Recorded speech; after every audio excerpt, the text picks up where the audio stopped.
gonna be getting the updates. Caribbean Currency is now live. Yo, yo, yo, yo. Testing 1, 2. Read about. Tell a friend to tell a friend. We are live.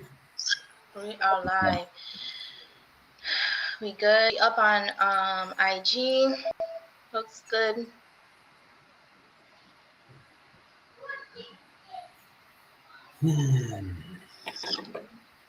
No TikTok, right?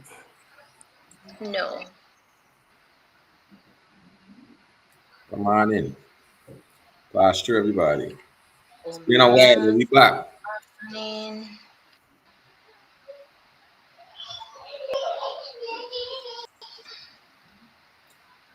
Sony, you gonna be on the screen for the whole time?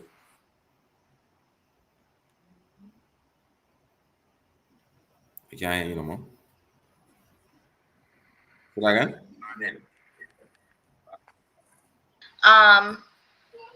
No.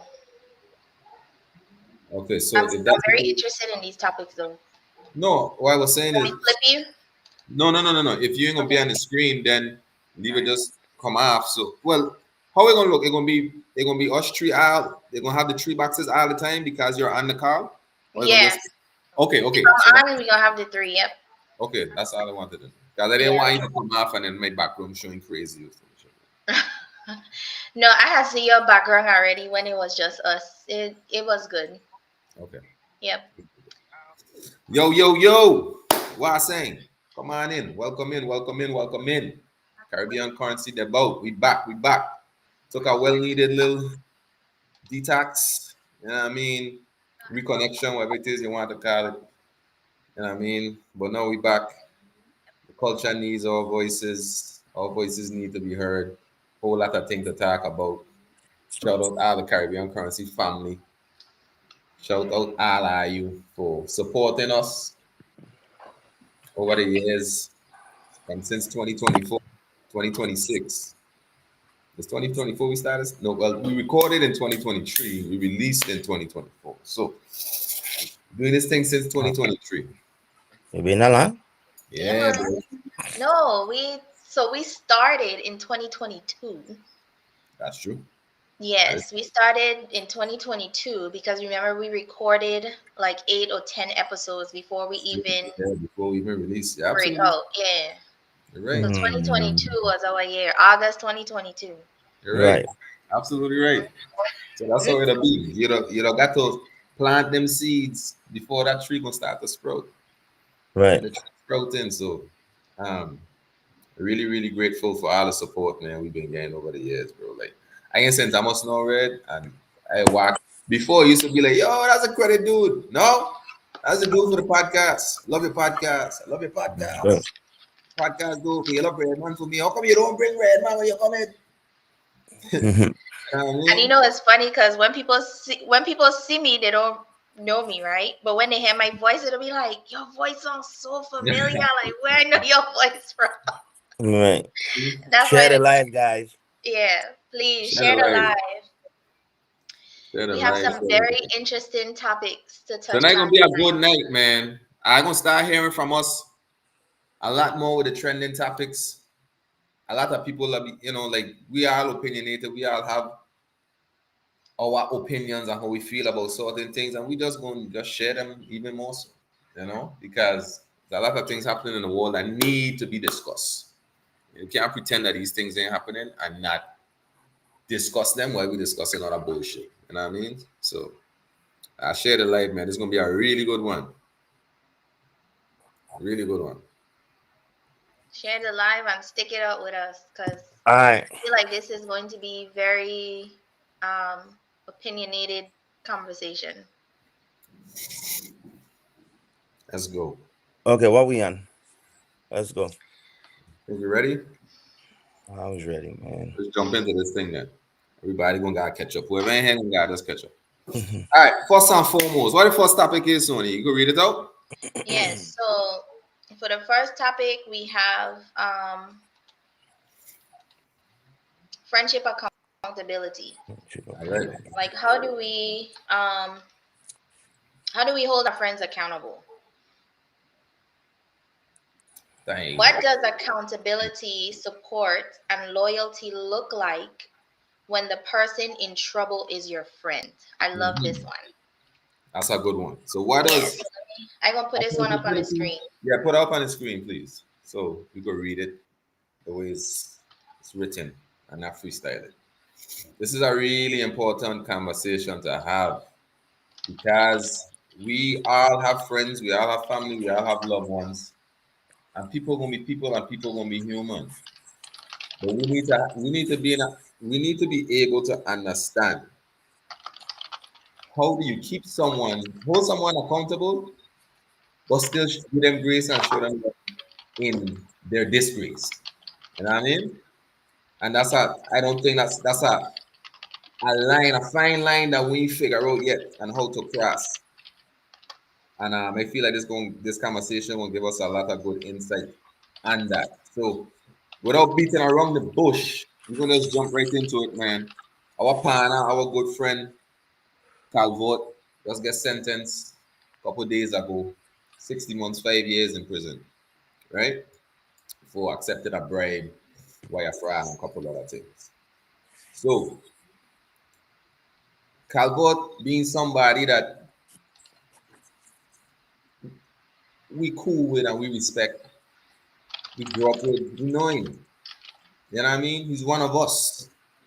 He made a decision that wasn't a good decision. He made a bad decision. And now he get caught up. So what's supposed to happen? The best friend them now supposed to be like, oh, I don't fuck with him no more because he do that. Or come on the internet. I saw a conversation where a man decided to come on the internet and say, yeah, I used my partner, but that was a dumb fuck. And it's like this conversation here is very important to have as far as like, yo, first of all, if Red man do a dumb fuck, I ain't coming on the internet to chastise you. He gonna hear from me. And whatever it is I feel about what it is he did, he gonna hear that conversation from me offline. But to go on the internet and have these type of conversations on the internet about someone that's supposed to be your friend, it's kind of weird to me. And just because that person ain't having a conversation on the internet, don't mean they ain't having it in real life. So I can't look at the fact like somebody talking about sports and be like, oh, you talking about sports, but what you ain't talking about? Your partner who do X, Y, Z. How you know me talking about that? I don't talk to him about it. I ain't talking to you about it. And that's where the lines that get blurred when it comes to reality and social media. Because no, you ain't here with me in my everyday life to know what I talking about and who I talking to. But because you ain't see a post, I quiet, right? Anyways, Ray, what's your thoughts on it, man? Well, like you said, Calvert is one of us. I grew up on a Calvert. I always been I would use a word like a OG for me, that older than me. But I haven't spoke the Calvert since he's been sentenced. Yeah. And I kind of gonna wait even a little bit longer because when you're going through these things, man, you kind of really want an internal family to really have their moment with their people first before I come in. And I feel like sometimes when you're even talking to them about it, it's just like a constant reminder, like I'm going to jail soon, I'm going to jail soon, I'm going to jail soon. So I don't want to talk to Calvert beyond what we don't normally talk about regardless. No. Being the person that I am, if I see something on the internet that I feel either holding somebody accountable, whether it be a foreigner or a politician, I would do it. The reason I didn't do it or hesitated to do it is because we're gonna do it right here. Yeah. You see what I'm saying? We're gonna have the conversation here. Rather than me just writing some post. Yeah. You know what I mean? You get to hear from me like right now. No. I've always been like this, and I don't know if it's because of my family or my upbringing is, look, man, I have uncles that went to prison, cousins that went to prisons, people that were incarcerated, they were dead wrong in what they do. I don't want to see them go to prison. I really hope that they get free soon, Yeah. and no one wants to see anybody do that. But we do honor the law of the land. Yeah. And Calvert stick his chin up, and he get hit on his chin, and now he have to go deal with that. And that's basically what do we support what he do? Were we in private angry? All of us were angry. All of us were like, what the fuck, Fuck bro? them. Like, what are you doing? Yeah, Like, bro. why are you doing? You know what I mean? All of us, we were blindsided by it. You know Yeah. what I'm saying? And I don't know. I I don't know what to say other than he went through the process like Makes sense. everybody else. You know what I'm Exactly. saying? He get caught, he went to trial, he fought, he lost. Mhm. No, he gonna solve his time, whatever that might look like. Still my Exactly. friend, he gonna stop being my friend. I get Exactly. too much friends that do too much things. I know I'm a human being. People are flawed. You know what I Yes. mean? I just glad he ain't raped nobody. You know what I'm Yes. saying? So Definitely. like, Exactly. yeah, 'cause Exactly. then we'd have had to That would I had to that's a distance different myself from situation. him. You know what Exactly. I'm saying? Exactly. That's a line. I can't be a Yeah. friend after you're raped. Yeah. I can't Exactly. be a friend after. Facts. You know what I'm saying? Not to say like what he do wasn't a travesty to the community as far as like public trust, Yes. but he ain't raped nobody. He Yeah. ain't killed nobody. Yeah. So And I what ain't making no excuses for him now. I ain't exactly? making I was no just going to say that excuses. because what we ain't saying that ain't that bad of a deal. No, we What ain't saying that. we I talking just about saying I all have a certain things line. that we can't forgive as Right. far as Yeah, us things as that we can like if you he us can't as be a a friend, yeah, friend if right. you live in people. If you That's raping all. people, so and I ain't done playing what he do. Yeah. You know what I'm saying? And as a friend, you just gotta wear it. I just gotta deal with people saying, "Oh, your friend this one, dang, how you partner?" Like, Yeah. you gotta wear it with him. You know Yeah. what I mean? And And he you feel know what? horrible about it. He partner Benny. Benny's his like best friend. Right, Benny fly down. Benny went there with him at the first day of trial and the last day of trial. And people right. coming for Benny saying things like, "Oh, you the supporting a criminal and da da da da da." That's his friend. Just because he's saying, "Bro, I gonna go to Mm, court with you," that doesn't mean he condoning what a man do. He's saying, "Bro, you's my friend. You do a dumb fuck, you get caught up. You got face the consequences of your actions now. By the end of the day, you is my friend. So let's go to court together and let's get through this fuck so you could come out on the other side better than you went in and learn from your mistakes." And Look, that's man, too much of us. Richard, Go ahead. Richard doing 40 to 60 years in prison right now. Yes. He da call me every week at I got phone call from Richard. I would never not pick up the phone call because he do what he did. Yeah. Why? Why would I only be your friend when things good? Why would I only be Calvert friend when he's a commissioner? Why would I only be friend because he's Celestino White son? Why would I only be friend because he might have had a more privilege upbringing than the rest of us? You think that's why we were his friends? Because because he was in a position? He wasn't our friend before he had the position. You know what I mean? Yeah. I was a little homie before he was in government. I was a Yeah. little homie before he became popular in basketball. I was always a little homie. Our families are friends. Yeah. So it's not like we could just separate ourselves from him. And I won't. He make a mistake and he solve any time. He didn't. All the He time. didn't. He didn't get his sentence and cry Mm-hmm. bloody Marty. Like, look, I fight, I Exactly. lose, and here we This are. we gotta You know deal what I'm with. saying? And that's another No. thing that we don't understand as we from a small community, guys. One more I thing, Kyle. One more sorry, thing. sorry. Go ahead, bro. Accountability from your friends, right? Is not, oh, you should not do this and you should not do that. Accountability from your friends is expressed disappointment. There you go. Okay, like we were disappointed in him Yes. gravely, right? Yes. Because we have things that we're individual, each of us are trying to do individually, and we have things that we do that we interpollinate. Like we might not be doing things together, but we're friends. So what you do could affect me or how people view me or how people might deal with me. You know what I'm saying? And that's a chink in the armor for a lot of us. You know what I mean? Facts. On so many different levels, some minor, some major. Yeah. So the express disappointment is like, bro, you know where we headed, we know where we're trying to go, we know what we're trying to achieve, and for a couple dollars, Yeah. you know what I'm saying, Yeah. it wasn't worth it. You know what I'm Facts. saying? But that don't mean I ain't going to reach out for you or answer your phone call or abandon you, or when you come home, me standing next to you, or you can't be around because people going to look at me weird. Nah, Never going to do that. don't do that. No, Crazy. never going to do that. We ain't doing that. And that's Mhm. and the thing is with our community, because we from a small community, we feel like not abandoning your friends equates to support and condoning whiteies they do. Right, No, that's the problem that we don't understand as a community. You being there for your friend in their time of need when they made a grave mistake shows the strength of you as a friend. You could do two things could be true. right, This could be my friend, and he do a dumb fuck, and I right. will be here to help him get through the dumb fuck because me standing up next to him don't ain't nothing in comparison to what it is he going through and his reality. Me saying this on me fuck Right. with you know whatever he have to face and his in his moment of truth outweighs all of that other dumb shit. The least you could do Facts.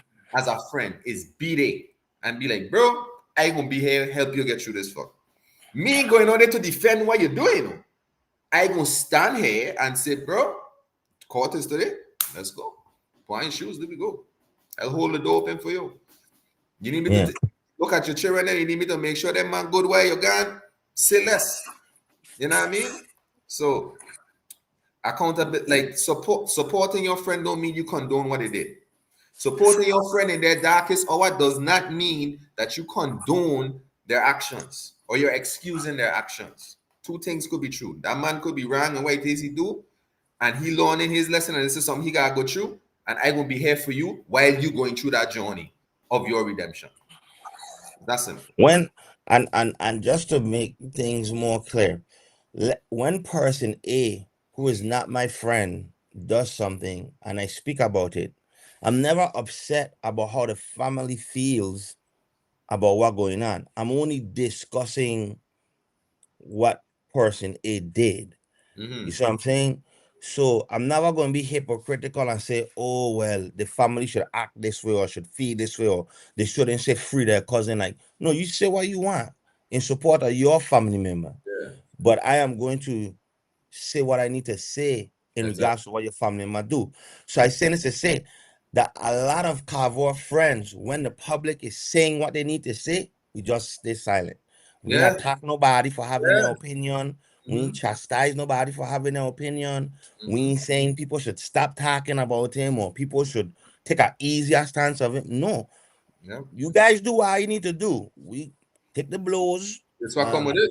that's what come with it. You know what That's I what mean? come with And it. Bro. we gonna Whatever feel you how we did, feel, and we that's can't we can't pour that toothpaste back into the jar, into the tube. exactly, Can't do that. exactly. So whatever it is you do causing this adverse reaction from the public, we Right, can't control that. And we ain't about to go there to argue with them people to say what it is you do ain't that big of a deal.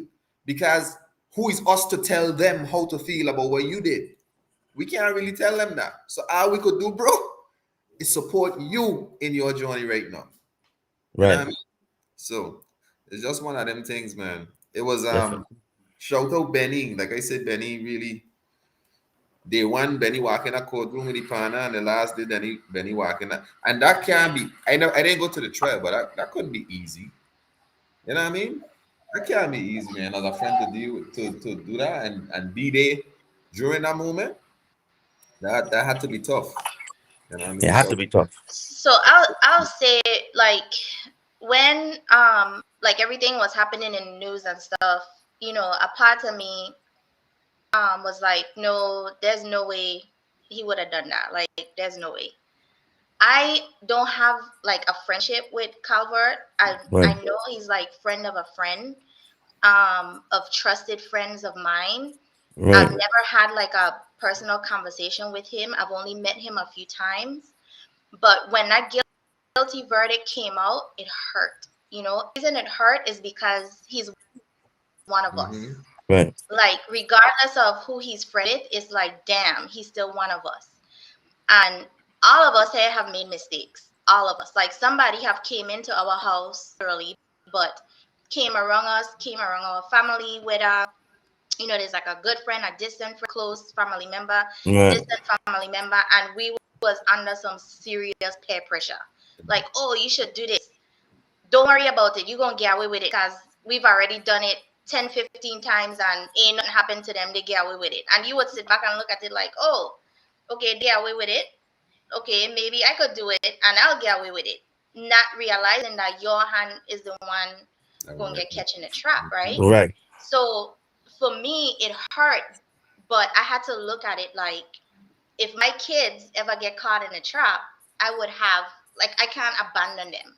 I would still have to be that mom to them, that, you know, that parent, that friend to them, and say, well, you know, okay, you messed up.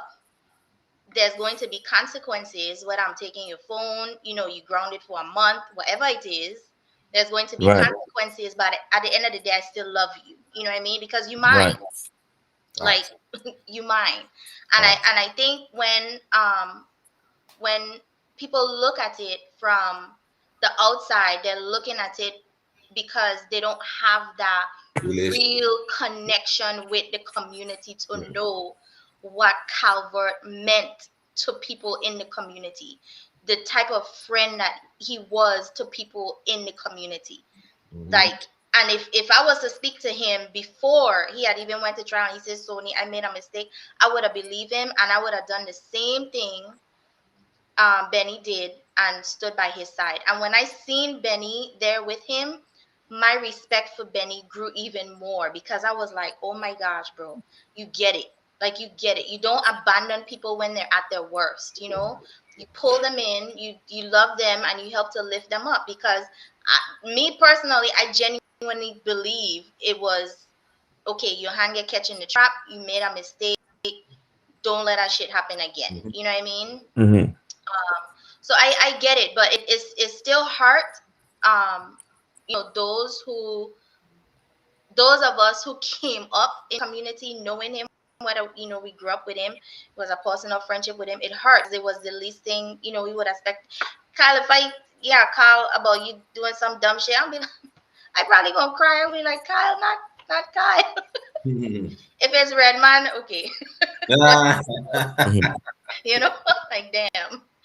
But Right. I think that's why a lot of people have been silent about it because, you know, they accepted it. I just know, like, it hurts, but we walk it. He understands clearly there's consequences. I'm going to face my consequences. But we don't leave him all cold and dry. Exactly. We don't do that. And we don't condone what he did. We just support him in his time, his fallen times. Right, because We're not out here if it was somebody, trying to justify what he did.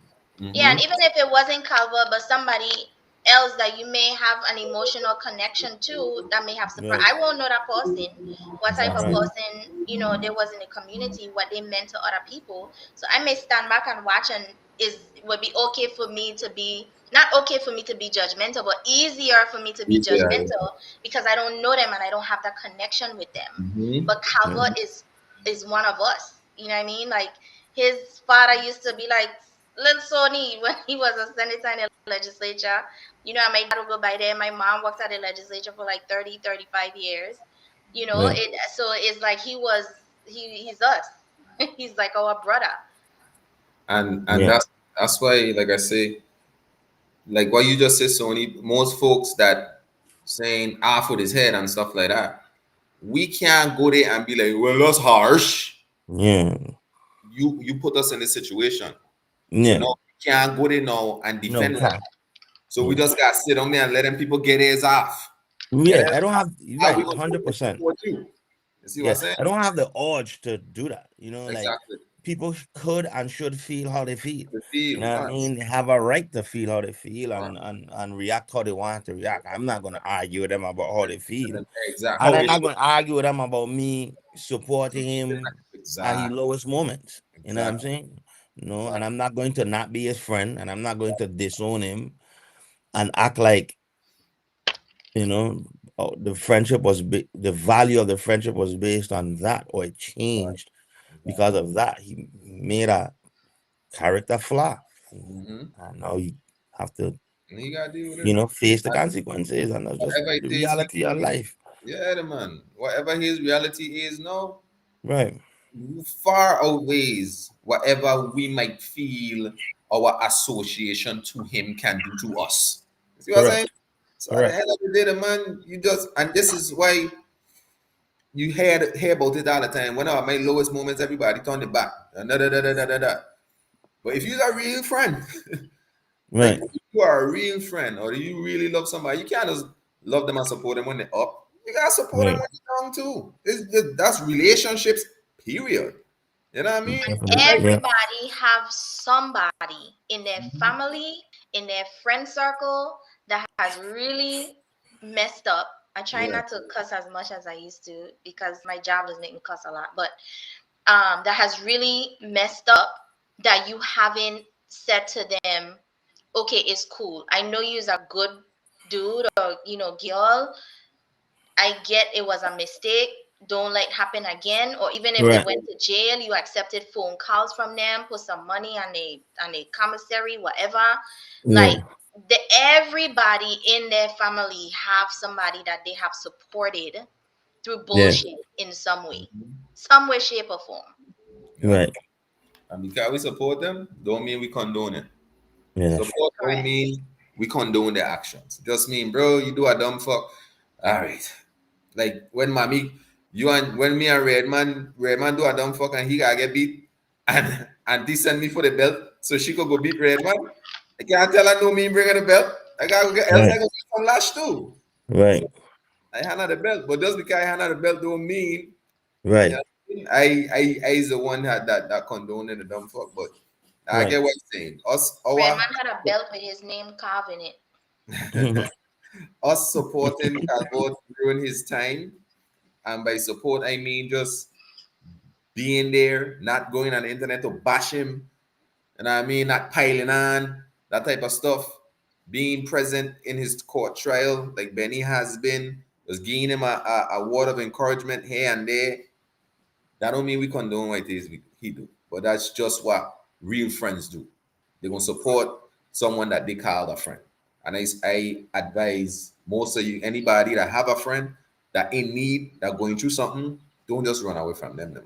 That's what friendship is. Real friendship is sitting on there when shit hit the fan and saying, bro, that was a dumb fuck you do. You gotta deal with what it is you do, but what you need from me. Yeah, That's what friendship is, bro. Know what I mean? yeah. And stop being so judgmental. My God, I love my people, but I judgmental bad. Like bad. But then so many Without knowing a I full mean, story, I could see the cover of a book. that come with it. Like they're gonna judge. yeah, that part of it, And man. if we giving them things to judge us on, we Yeah, can't criticize you them for can't judging. complain about it, man. No, but not even just with this situation. It's like it could something minor. It's just quick to, and it's not even like a uplifting judgment. It's always like a quick to Oh yeah, drag the somebody launch. down Yeah. type of judgment, Yeah. Yeah. I And that's mean, we're gonna be saying that until we blue in our face. That yeah, just ain't gonna yeah. never That's change. what You know what I I ain't mean? gonna say. We would hope. I have the same sentiments as you. You know what I'm saying? Like you, but that's hope. You know, we're striving. But the reality of it is, man, there's people waiting for you to fall. Yes. There's people waiting to measure themselves against you. There's Mhm. people that think that he shouldn't have got the job. So now they're like, oh, you see, I told you he should have. No, look what he do. Or there's Mhm. people think that it's nepotism, it's Celestino White son. Mhm. And when you're a public figure and you're out in the open like that, Sign it, up for it all of just it that. just come with it. You know what I Sign up mean? for It all come, yeah, just part of it. You know, it's like of if I say something on the internet, like I expect people to disagree or be fiery about it. We would hope that'll be where how Sony feels is how I feel, that. Yes. but what the reality is what I know. Exactly. And that going to come. I would want everybody to be. respectful, including myself, in the time of somebody else's demise. But the reality of it is, once you come on the internet, man, that's it. We can't police it after that. It done gone. You'll be in every comment section crying. Going crazy. You know Yep. what I mean? Yeah, Arguing with people losing that your don't mind, even go. hating people, Yeah. like what do you mean? Yeah. So You know you what I'm just saying? gotta leave it go. One thing is for sure, I don't get a lot of love in the community, right? But I know for a fact the day I stumbled is I had never liked him on that scunt, and I know he this and I know he that just goes with it, bro. We could That's why sit. I had a hope, right? Like if I end up in a predicament like that, that my friends don't crash out on the internet. Like, leave people say what they want to say. Yeah. Don't go behind them. Yeah. Don't try to like hack me up. Just let them Let them get it off. get off. You know what I mean? You don't have to. You know me. You love me. You know my character. You know how I is. You don't have to defend me publicly to people. You know what I'm saying? Yeah. So that's how I feel about. I know Calvo. I know his character. I know how much he's sacrificed for others. I know how much he's moved the needle for a lot, and he was doing a very good job at sports and recreation. I know, you know what I mean. And then the thing about it is, we had so much. Carver has always been hope, right? From sports to now, right? Yeah. So from when you were in sports, he was a symbol of hope for us. Like, okay, one of us going to make it somewhere for sure. You know what I'm saying? And then um he got into politics and there's more hope. You know what I'm saying? So we have friends within our friend circle that do not like Calvert, bro. Facts. You see what I'm saying? But that's an internal thing amongst us. You know what I mean? And it is what it is. You see what I'm saying? And even to that person, they ain't publicly dragging Calvert behind. Like, to us, they're like, "Ah, you boy, I tell her about that boy." You know, that's the consequences we got faced for Calvert. That our own friends who vehemently have stance divide with him are going to harp on us about, yeah, that's a hot boy. That's a hot boy. And we gotta eat that. Gotta is our boy. And they ain't gonna stop being our boy. Just like that person who's saying that they ain't gonna stop being our boy either when they were going through their situation. You know what I'm saying? So it just, I think the thing I want to leave the public with is like, always support your friends, right? Accountability doesn't always have to be public. But when the public is holding yours accountable, do not find it necessary to go in the comments and defend what your friend did, knowing that your friend was wrong. You know what I'm saying? No, if you are defending it before the trial because you felt like he wasn't wrong and he had a defense, fine, I understand. But after that guilty verdict come down, it's no need for you to be online back and forth with anybody about. We believe in the system. I believe in the system, right or wrong. I believe in the system. So once you go do your due process, he have a chance to fight for an appeal. You know what I mean? So you still have all those things going for him. That's the process. You go through the process, win some, lose some. That's just it. That's my final take on it. My final take on it is accountability can happen in private. It doesn't need to be done in public. And support does not mean condone. As I support my friend, don't mean I condone what he do. Two things could be true. Bro, you ran, and that was a dumb fuck that you did, and you gotta deal with whatever it is coming down for you. But what you need me to do, I hear. What you need? You need me to go pick up them children from school. You need me to go take some food for your mom. What you need me to do? So support don't mean condone, guys. And because somebody supports somebody in the trying time, don't mean they justifying what it is that person did. All right. So you got anything, Sony? No, but I agree with you guys on your final thoughts. You know, I know there's times, because I've been in a situation myself where I know I came up on some friends, even family, that was doing wrong, and approaching them, and they're like, oh, don't tell me what to do, type thing. And then your emotions change about it, and then when the shit hit the fan, it's like, oh, I told you so. But you know, even in a situation like that, there's still your friend. You know, there's still your family. And I think with this particular situation, although it hurts, because I honestly I was one of them rooting and saying, hell no, ain't no way. Like he was just with my brother partner, or he was just with my cousin. Like ain't no Right. way they just have people around them, you know, that would do something like that. And I feel like that's why it hurt. It hurt the way it did. Um, but you know, like we have to sometimes rejecting that person emotionally, you know, cutting them off Right. creates a mental challenge too. You know, it goes into, because I've seen where people would flip like, oh my gosh, everybody, you know, I made one little mistake and people just cut me off, they forget about me, and they mentally flip. And now it's like, oh my gosh, what happened to that person?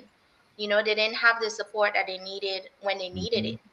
And you know, we're seeing a lot more people in our community now who flip, and we don't know why they flip. But when we see them, we like, damn, I went to school with him and he was good. He was like, roll, you know, Yeah. Right. like what happened?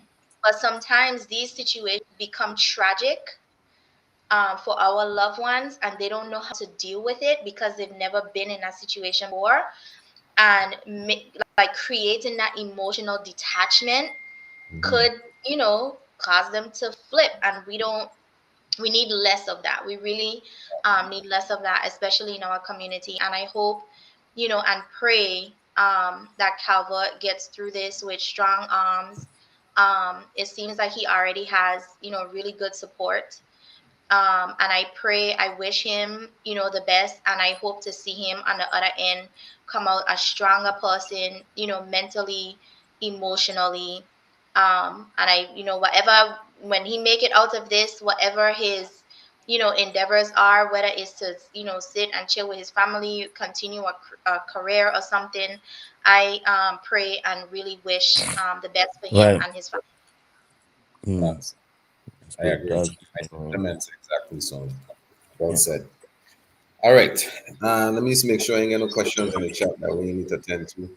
I don't see No any. questions. I kind of been watching. Okay. Somebody had just asked what his sentence was, but it Yeah. was answered in the chat. Yeah, but people, you know, was agreeing with us. Don't condone it. Okay. Um, you know, he needs support, you know, more now than ever before. Yeah. Okay. All right. So that was a good topic. Um, let's transition now. We were gonna go in one direction where we were going to talk about the balance between um, preserving culture and And economic growth. economic growth, which is an important conversation.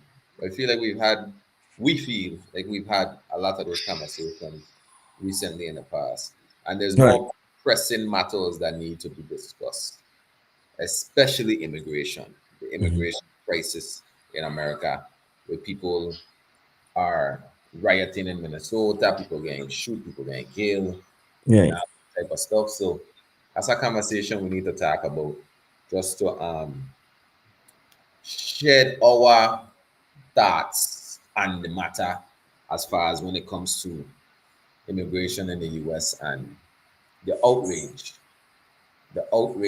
of um, the outrage towards the ICE agents and just the policies and all of that stuff. I mean, Right. Rema, I'm gonna let you lead off with this one, and then I'm gonna change. I mean, it's a very polarizing conversation to have. And I think that the mob mentality scares a lot of people from saying how they truly feel Mm-hmm. or presenting what they want to present. I've always been about immigration reform in the sense that I think that the process to gain citizenship is very arduous and lengthy, and it's not as easy that I think it should be. And even though I think that at times I struggle with it because my stepmom sister died in 9/11, bro. and Homeland Security was designed right after, like days after 9/11 is when Homeland Security come about, ICE come about, all of this come about right after that, right? Because we forget when the country wasn't fair, right? The country wasn't fair.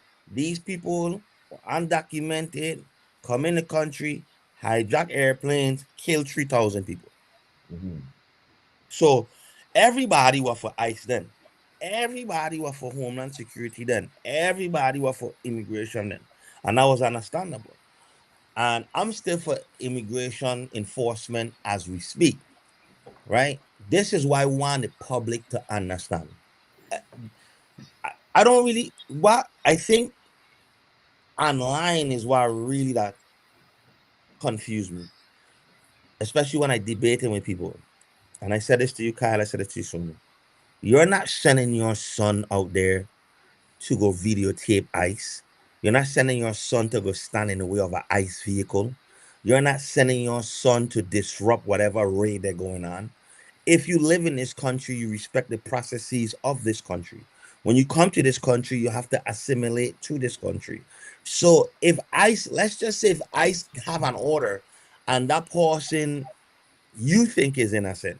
Obviously, based on their orders, they don't think that person is innocent, and they have to do their job. And we also act as if when these people put on their uniforms, that they're no longer human beings when they have the uniform on. They're no longer brothers, sisters, mothers, aunties, uncles, nothing. They're just robots. They're not robots. They're human beings.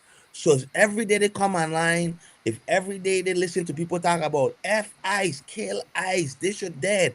When they go out in the street to do their job, you think they get the time to determine whether use one of them person online who wanted to kill ICE? When I use one of them person online who wishing for ICE death?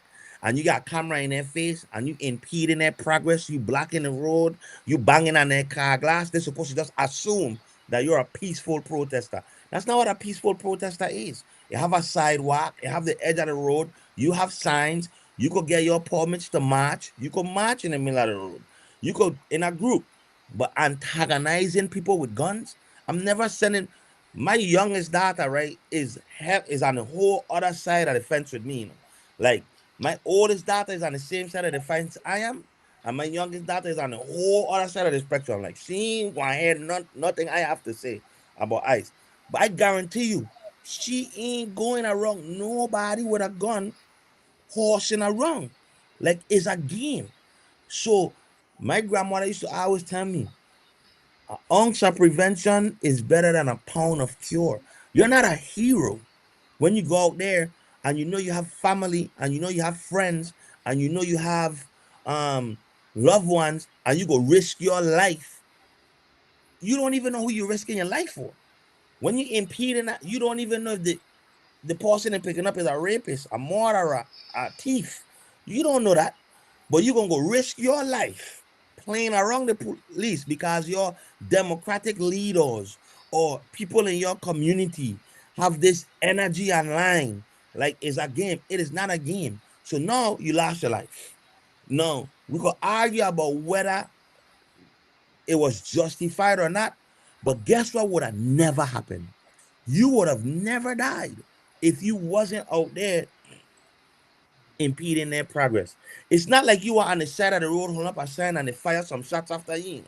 It's not like you were walking with a group of people peacefully protesting and they kill you. No, you were in front of their vehicle. You were banging their glass. You were trying to defend a woman who was agitating them. If you agitating me and somebody come to your defense, am I supposed to then ascertain in my mind that, oh, this person peacefully try and break up a fight? No, what you getting? Who side? What you on? What are you on? So I always tell people in this country we have the ability to disagree, and the biggest protest is voting and being involved. You want your community to look a certain way, then you need to be involved from the ground level, all the way from in the town hall meetings in your own personal community, all the way up to the presidency. You need to be involved. That's how you be involved. Going out there in the street harassing federal officials who are only following orders. Because when they send the military in, I, as an ex-military person, I don't care what my political views is. When my lieutenant tell me, Dwayne, go over here and do this, I am going over there to do what he said to do because I took an oath. So these And you have people an took a, order to follow. and I have an order to follow. So it don't even matter if I like it or not. You know, I took an oath and an order from an organization, and I have to go and handle that. So I don't mind people feeling the way they feel. I just don't like people FAFO. Don't do that because it's going to cost you your life, time and time. Yo, when I police listen, when a police pull me over, right, I is the most compliant dude in the world. Even if I guilty already, you know why? They have a gun and they have cars to feel anywhere they want to feel. They could pick a time and say that I was aggressive or they felt threatened and kill me. So I am the most passive you could find in the wall. You see I was doing 105 miles an hour? I guess I was. I'm sorry. Give me my ticket. Let me go home to my family and we'll fight that in court. I ain't on the side of the road badgering nobody. I ain't doing none of that. If I don't like it, come election time, I gonna vote. If I don't like it, you know what you should have been doing? You should be organizing your people to go get ready to vote and say, see, I told you guys so. Now we need to go vote these people out so we can have the people them in so this don't happen. But if you take it upon yourself to go around federal agents who want to go home to their family, they don't know who you is. What you want to wait for? You want to wait for one maniac to kill an innocent man for following orders? No, I don't recommend that man to risk his life trying to figure out who you is, if you peaceful or not. We know what peaceful protests look like. We saw it before. We saw it 100 times. And we know what unpeaceful what it look like. So I just feel like the the other side is not manipulating, is exasperating the situation. They're inflating the situation, they're magnifying the situation, they're playing on people's emotions, and none of your senators, and none of your governors, and none of your political leaders is going to die. They're not going to die. You're going to die listening to their rhetoric. Go and vote. Go and get involved politically and change the system the way you want it to be changed. Don't go wrong them people playing games. You're going to die 100 times out of 100. You think you want me? You know what's so funny, Kyle? Let me see this here. Go ahead. When the police, right, had their several murders in the news and people was against the police and they wanted to defund the police, everybody want the police is bad. But as soon as something happening to you, you're going to call 911. Those same bad people. You're not going to say, oh, you know what? We ain't calling the robber man in my house. I ain't not calling the police. I ain't calling the police because you know why? They killed Trayvon Martin. So me calling. You're not doing that. So stop pretending. I don't hate the police. I hate certain police that do certain things. I don't hate ICE. I don't think ICE is bad. I think that there are bad characters in ICE. Let me give another example. I think Juan Louis is a bad organization? It is not. There are people that work for Juan Louis Hospital or Roy Schneider Hospital that are bad. It don't matter what agency or what business you pick in America, there's going to be somebody inside of that organization that is a bad apple. It got a lot of bad apples working for Instagram and Facebook. You still using it. You think Elon Musk is a bad apple, you still on Twitter. China is a bad apple and you still on TikTok. So it doesn't matter if there's several people in the organization that are bad or if there's some dysfunction there. That is isolated things that are made big by the media, because I promise you, ICE killed a lot of people under Obama. Enough. More than one is too much. But the media ain't gonna cover that. They've been killing people since 2001 when they tried to arrest people and people resisting, but you didn't hear about it. And you have to think, why am I hearing about this now? if they've been out since 2001, right? Why only now is this a big deal? Don't let these people play on your emotion. Go to work, go home, be safe, peacefully protest, and go to the polls and vote. I don't want to see nobody losing their life trying to find out if these people are serious or not. These people are serious and they're trained, and you are not. So don't play with them. It's so just to me, it don't make no sense. I got you. Sony, you want Here, me? yeah, Also, because you are swaying to like political sides and stuff. I don't I don't get political, but mhm. let me tell you, right? I've had so we just had this conversation about accountability, right? I kind of have a different side of view perspective on this. I believe if you're gonna be here in this country, you should be here legally. Period. When I travel to another country, some countries visas are required. The visa states specifically how long you are allowed to stay in the country. It will say 30 days, 60 days, 90 days, 120 days. When that visa period is up, you have to leave. If you don't leave, you have to file an extension. If your extension is not granted, they are coming for you. Okay? They're coming for you. Now, so my point is if you're going to be here, we would love to have you. Trust me, we would love to have you.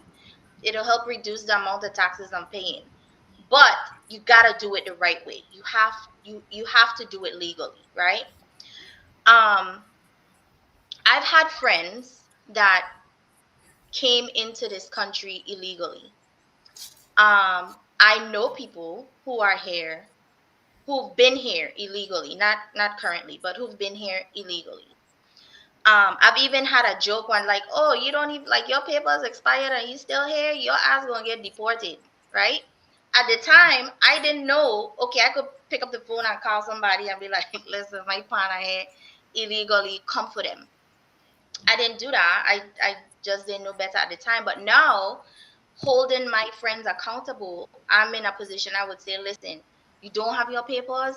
Let me help you get your papers so you could stay here because I want you to continue to be my neighbor, right? Like we good friends. And I think what's really been happening is there's so many because it's a lot. It's a lot of undocumented people here, and they live here, they've been here for a while, they had kids here, their kids go to school here, they have jobs, they're getting paid under the table. And for a long time, like this ain't nothing new, for a really long time, people have been saying, listen, we have these immigrants coming here, they're undocumented, and they're taking our jobs and they're not paying taxes. My property taxes are going up to have to support their needs through government supplemental programs, right? So for people like me, it does show some kind of concern there.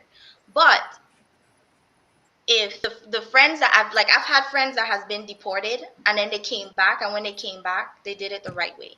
I have friends who are like, listen, I came here illegally, and it took me like 10 years. Like I graduated high school, I went to college on the DACA program, and then finally I got my citizenship, but I got it. So it's like, okay, that's cool. And I feel like it should be done the right way. Now, I think what's happening is for those who are here undocumented, whether they're working in restaurants, they're cleaning, they're doing our yards, we get emotionally attached to them, right? Because we get used to them being around. Okay, yeah, I know this pause. And it don't even have to be Jose. It could be somebody from India. It could be somebody from, an Asian country, anywhere in the world, right? We get emotionally attached to them. And then when that comes and ICE is like, yo, we checked the system and your papers expired 2 years ago, you gotta go. Now I'm like, oh my gosh, no, that's my friend. They've been here, they don't work here, like ain't no way possible. Like you can't take them. They done been here for 10, 15 years already because there was no checks and balances, right? With the immigration reform, there was none happening. And if there was, maybe we wasn't seeing it, it was being hidden from us, or we just wasn't paying much attention to it because there wasn't as much aggressiveness towards the immigration issue that we have. But we what I'm seeing, you know, in the news and even on social media, we're getting too emotional about it, right? Like, tell your friend, make them accountable, and say, listen, Jose, Ishwa, Chi, whatever, you know your papers, just go with them, you know. And if you're that friend who is that emotional, then help them. Can you laugh Give and me that say, names again. Tell them names again, sorry. Them names are episode. Jose, Ishwe, and Chi, see whatever, right? And help them. Say, listen, let me help you, you know, get your shit together. You know, let me help you with the papers. Let me go online and see where you need to go to get your stuff updated, because I don't want you to have to leave. I don't want you to have to leave your kids behind and then I have to take care of your kids. You know what I mean? So hold them accountable. And I feel like a lot of it is emotions involved. One of my biggest things is like, damn, every year my taxes is going up, yo.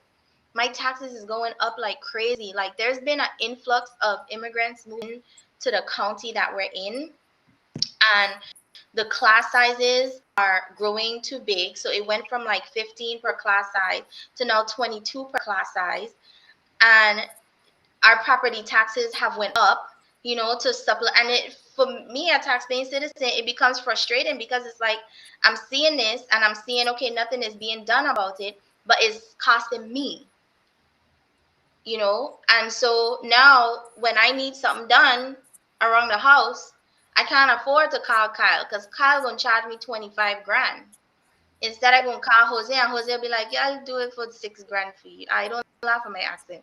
I'll do it for 6 grand for you. I gonna give Jose the 6 grand, you know. But if Jose is my friend, I'm gonna say, listen, Jose, I want you to stay here because I need you to, I want to see good for you. So I need you to do this the right way. Don't get in the way, like Redman was saying. I would never confront somebody I see holding a machine gun or in a bulletproof vest. I know from the time I see wearing a bulletproof vest, you're ready for war. And I don't want them kind of problems. I ain't going out there to defend anybody that I don't know what a real situation is. If they're coming for you, they know what they're coming for. You understand? We just had a whole conversation about our friend that was involved in something we didn't know about. Right. And the system come for him. And we humble ourselves. Like, okay, you did it, you put your hand in the cookie jar, now you have to suffer the consequences. We're gonna be there for you, but you have to pay for it. We then went up to the court protesting, oh, that's my friend, free my friend, he would never do that ain't right. He's like, we didn't do that, you know. And I think that's where the non-accountability and that emotional tie comes in wanting to defend what we really don't know.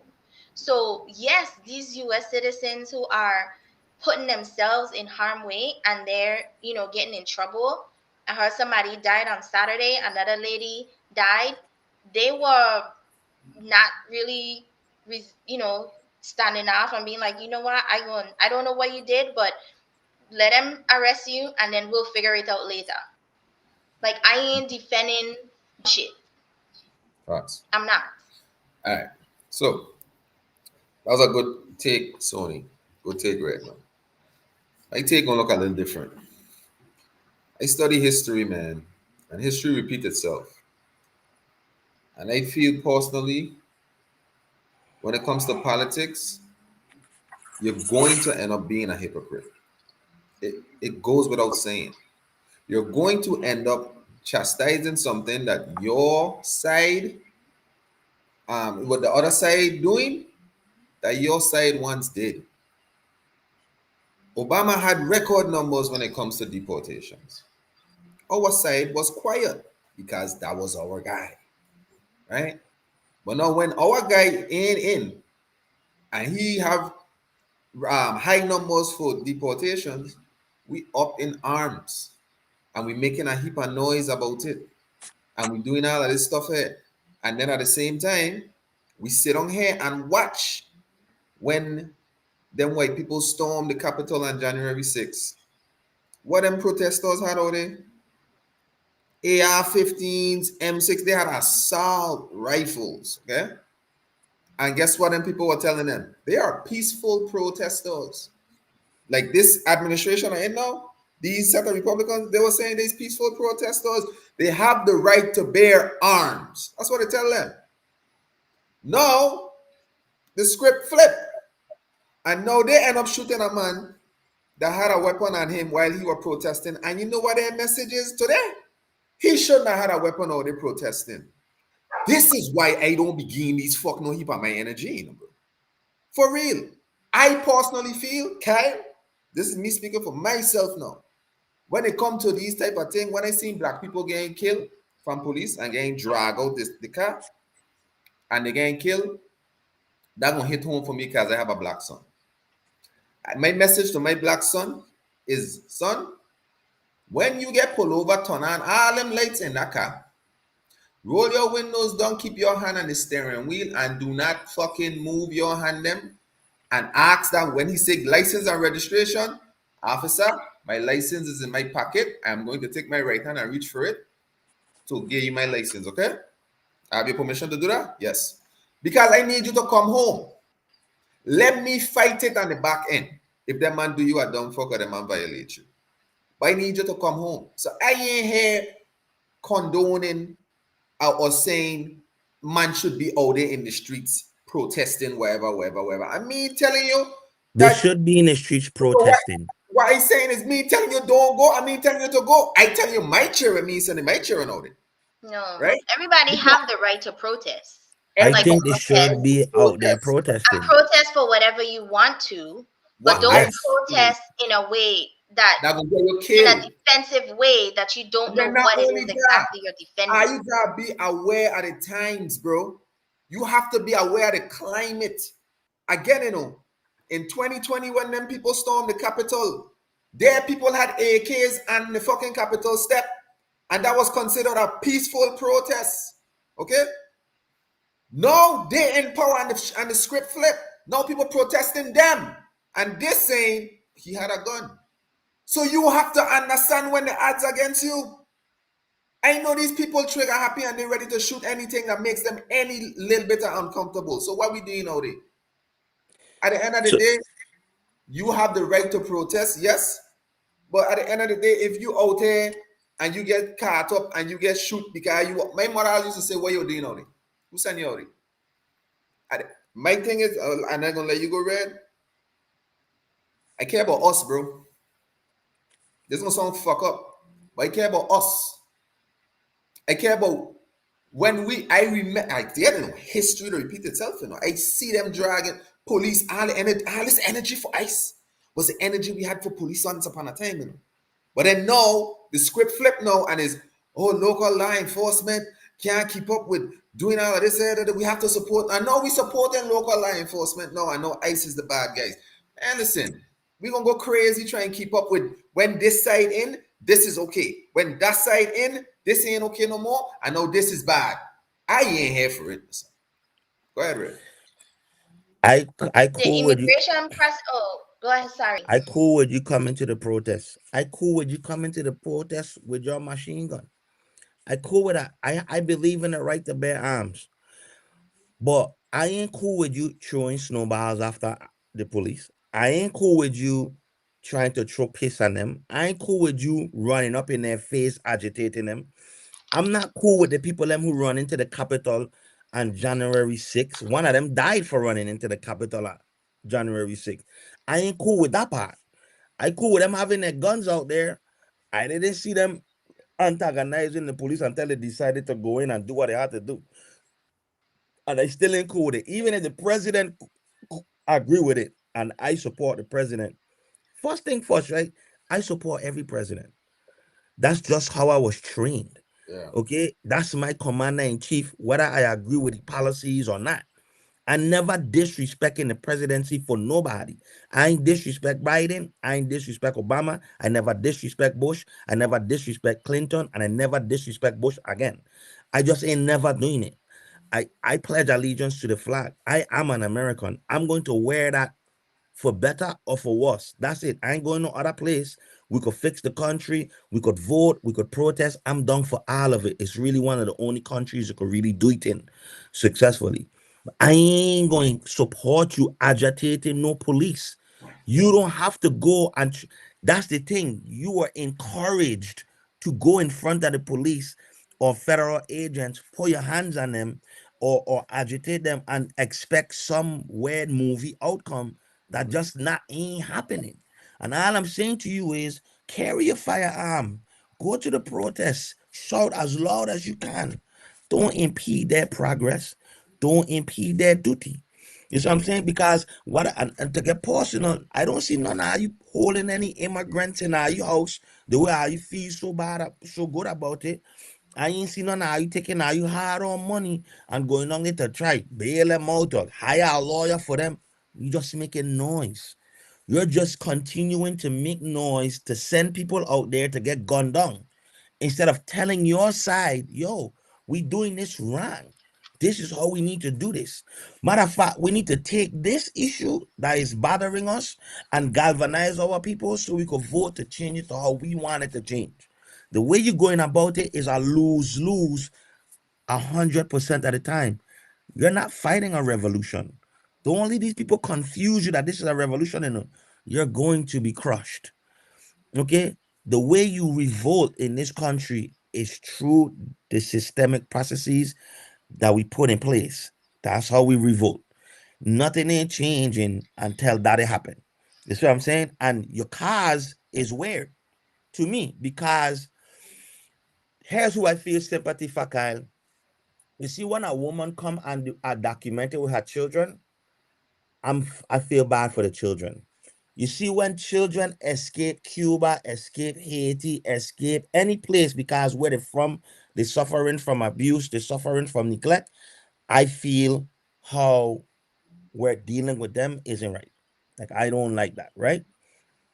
But the reality of it is, man, is you can't come into my house unannounced and then expect hospitality from me.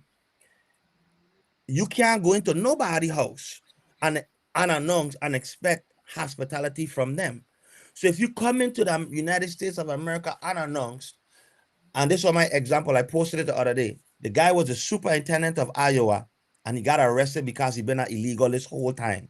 Bro, you know how many people were supposed to get a position and didn't get a position because you lied and cheated the system? You know how many people worked hard, did it the right way, and how many immigrants who worked hard, did it the right way, educated themselves, and could have been in that position, but you cheated them out of that position? So what you're telling me is, if a guy come in your community, rape somebody, right?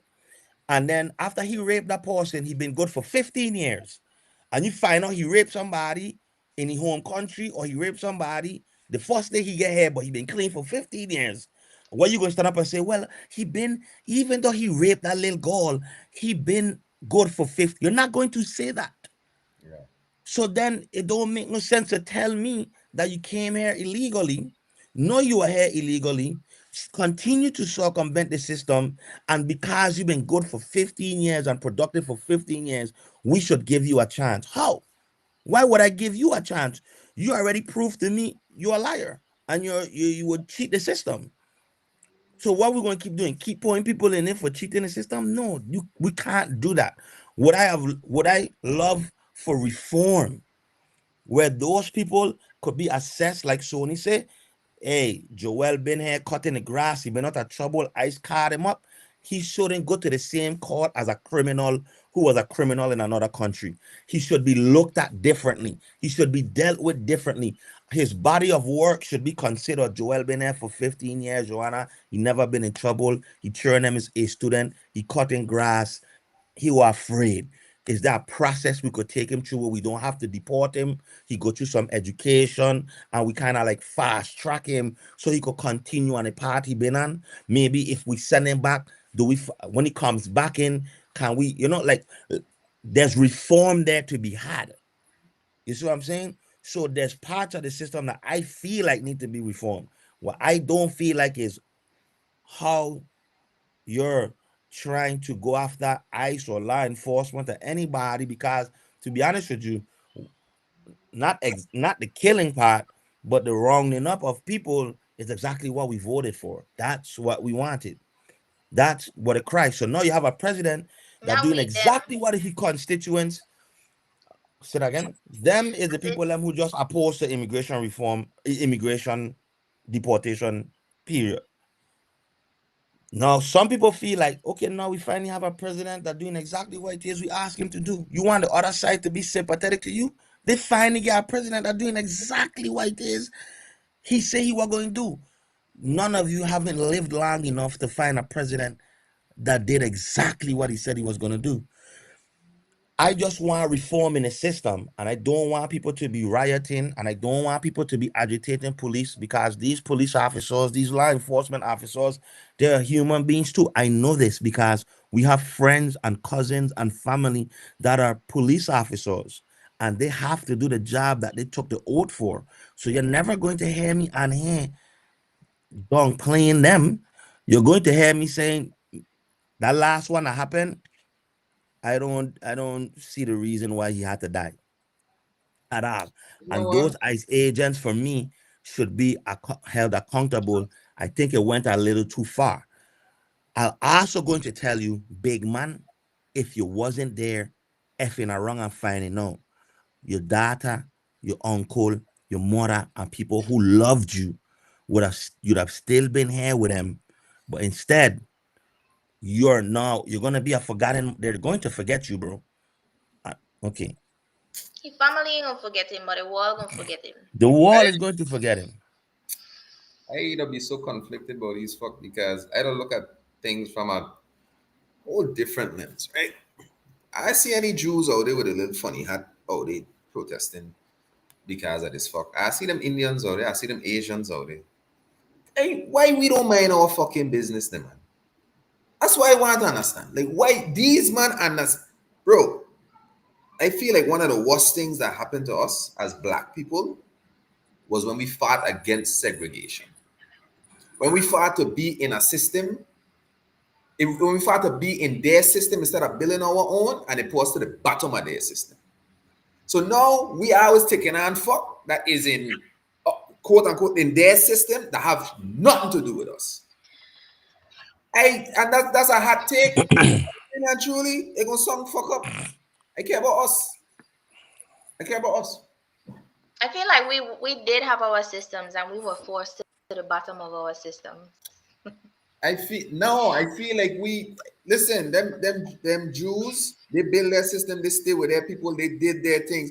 If we're talking about Tulsa, what happened in Tulsa and all of that stuff, you're right. Okay? Me saying that we didn't have obstacles as black people.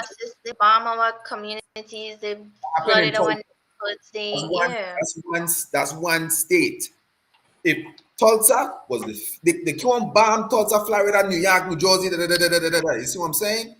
So if there's only one place doing that, of course that one place gonna be a target.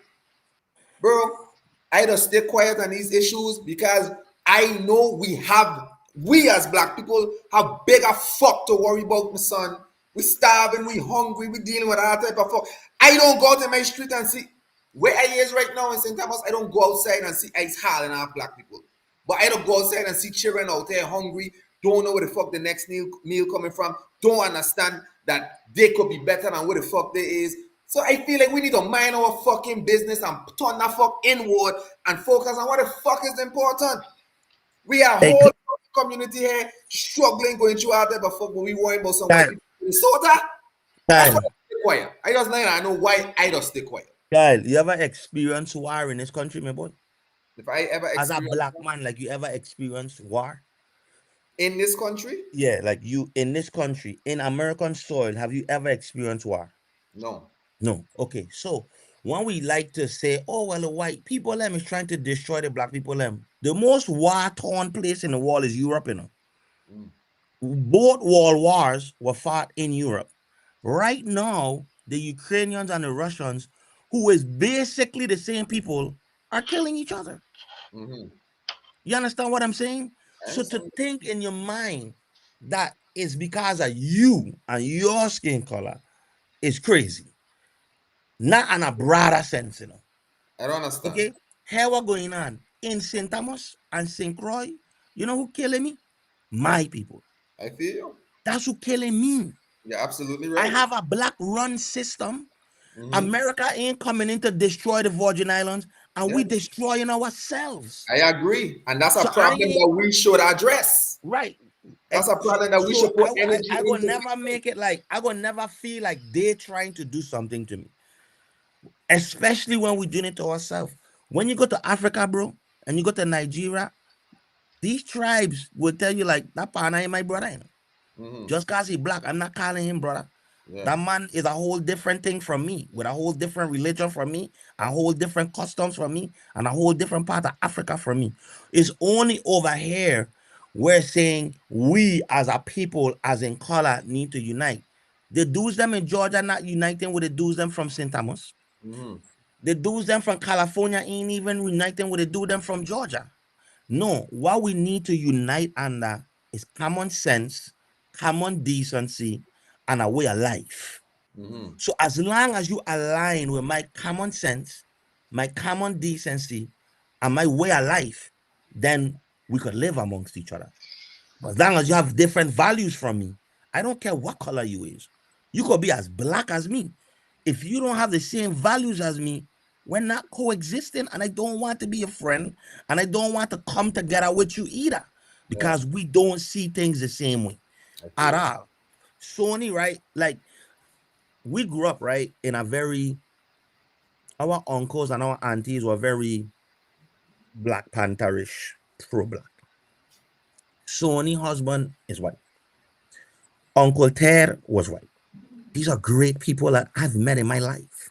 Not only that they're great people that I've met in my life, they've produced children that are great children that are also my family. So it will be hard for me to sit on here, right, and say that they have a problem and I have a problem. Mhm. No, because now my little cousin them have two problems. They Mhm. have the mother problem and they have the father problem. So So let me guess what? preference. Let me And preference that's my comment. real. We need to make Guys, that a let me segment. preference my comment. I'm When I gonna say let me. I'm gonna let you tighten it up because I know you want to tighten it up, right? I know it will have the cuff, and I know you as a person, my boy. yeah, So I yeah. know you want to clarify, it, right? I just wanted to say, like, I can't see things as I got older. I stopped seeing things black and white. Mhm. And I start trying to align myself with people who think one way versus people who think another way. Yeah. You see what I'm saying? Because on both sides, there's white allies on my side, and there's white allies on the liberal side. So it Allah lets me know it's no longer about color, it's ideology and ideals and principles and values. You see what I'm saying? So as long as your values, this is how I end up being a Republican, just because their values, not because Trump don't do everything that I like, but there's certain core principles and values that I just ain't never moving on, that they ain't never moving on. Yeah. Yeah. You understand what I'm saying? I feel. So, and there's a lot of black people on this side too, and there's a lot of white people on this side too, and the same thing for the other side. So to me, it's not even about color no more, or let's us over here create our own opportunity and these people tearing us down. Nah, it's ideology So and principles. so let me clarify. I I would never, me, Kyle, Right.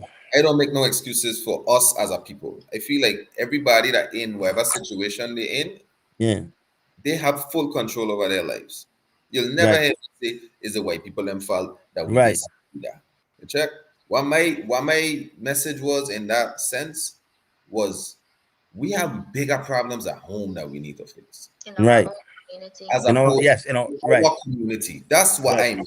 And when I say our community, that means everybody in our community, Right. including Right. the white people, including the whoever. We Right. have problems here You that know, we in need the to black fix. people community, we got issues. You could say That's it. what I mean. So I Not didn't mean to because come my husband white. They got our problems. We got ours. exactly. Mm. So and then another thing too. I watch when they kill Trayvon. I watch when they kill fucking George Floyd. Minnesota went fucking rioting. So them is the Right. thing that really get me like, what the fuck we really doing? Minnesota didn't shut down the fucking roads when they killed them. We watched that knee went on a man neck, you know.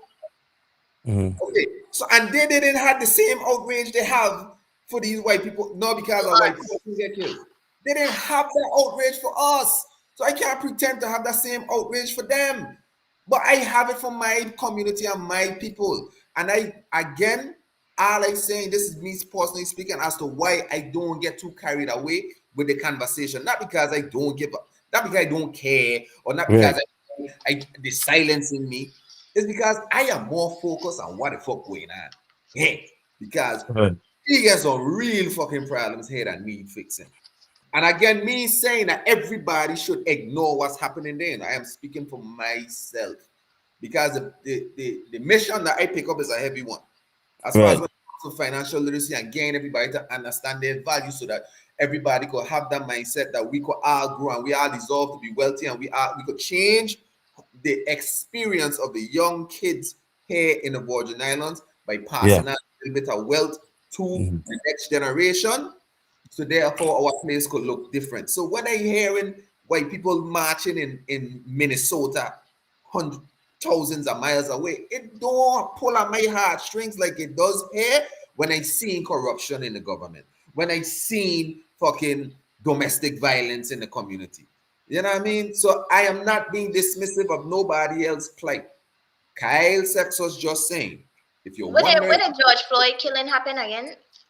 In when It was Seattle. it was in Seattle. I think it was Seattle, yeah. You sure? Yeah, No it was man, Seattle.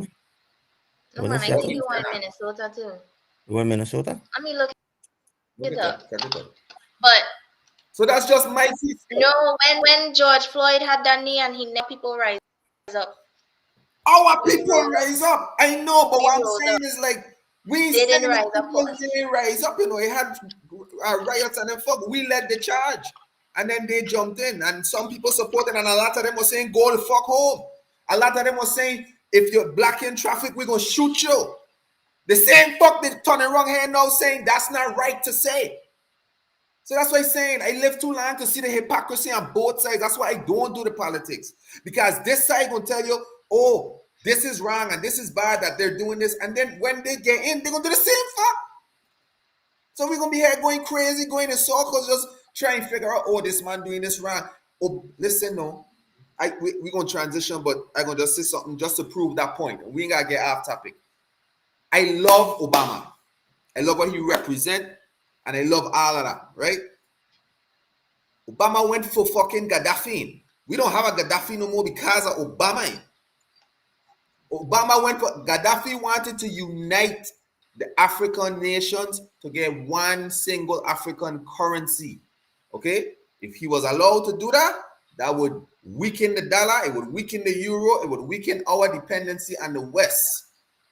They say, Obama, we can't have this happen. The man went for him, they drag him out, and they kill him like a dog in the street. We were quiet when that fuck happened. Trump went and picked up the partner from Venezuela. Pick him up, put him on a fucking helicopter and bring him back to the States alive. And we outraged. The hypocrisy, I've seen it. And I would never ever let hypocrisy get me to the place where I fucking all over the place and I opinionated and all type of fuck because you can go in circles, they don't ever end. The fuck them that we saying Trump shouldn't do right now, the next person we support gonna come in and do the same fuck. So when we understand how this world works, these mothers can't play on our emotions no more.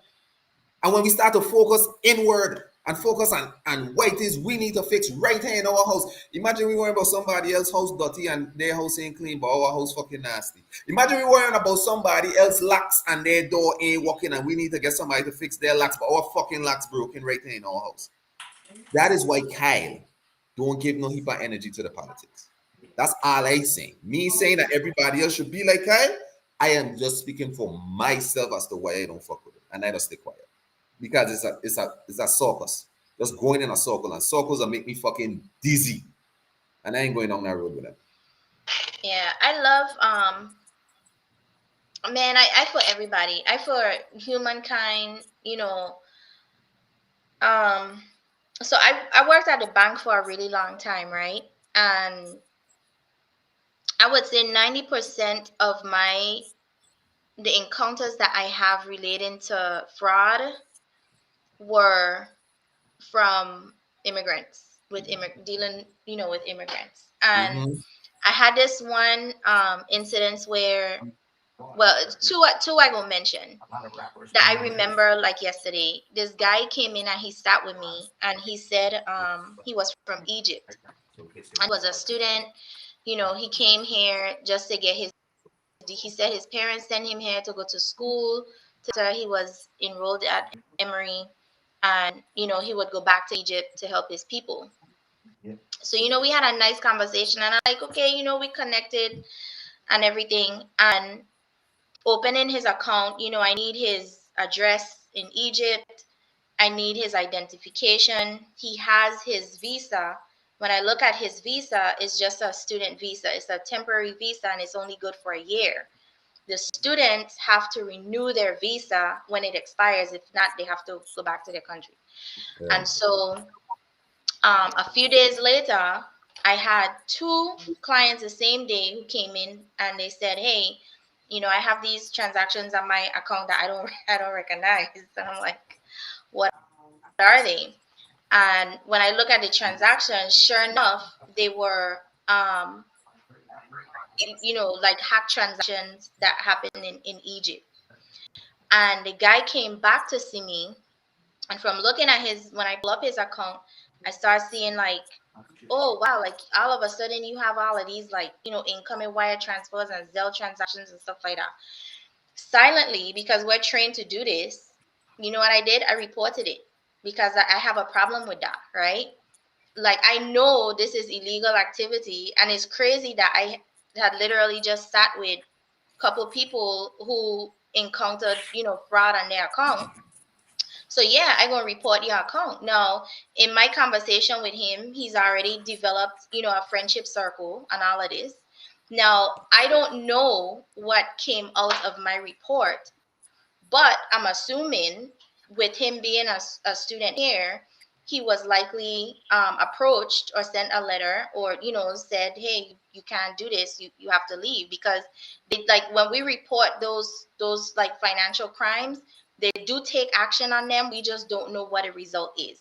So in my mind, you know, for somebody like that who's already been here for a year, they've developed a friendship circle, you know, especially attending the university, people are going to get emotional about it, but they don't know his secrets. They don't Mhm. know that he's hacking his friends' accounts and, you know, and stealing their money. They don't know that he's involved in scams. They just see him, you know, a part of this friendship circle. I mean, And yeah, another incident, this guy, he was a Hispanic guy. He came in to open an account and he handed me his social security card. And I asked him, do you have, you know, a government issued ID? He said, no, this is all I have, my social security card. So one of the requirements to open an account, you don't have to have a US based ID. You could have an international driver's license along with something else and like a ITIN number. So when he handed me the social security card, I pull it up. I asked him, I said, well, do you have an international driver's license? He said, yes. He hands it to me and it's expired. When I look at the social, I remember typewriters, right? When I look at the social security card, it's like a blank social security card and the number is typed on like with a typewriter. So I handed back to him and I said, I cannot open an account with this. He didn't question it. He didn't argue with me. The man get up out of the chair, he turned around and he left.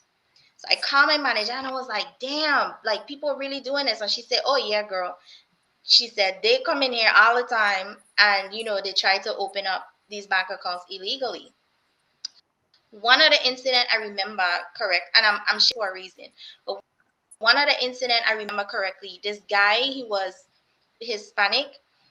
He was from like the DR. He came to open an account, and when he sat down with me, he gave me his ID. He had a Florida driver's license. He had a social security card.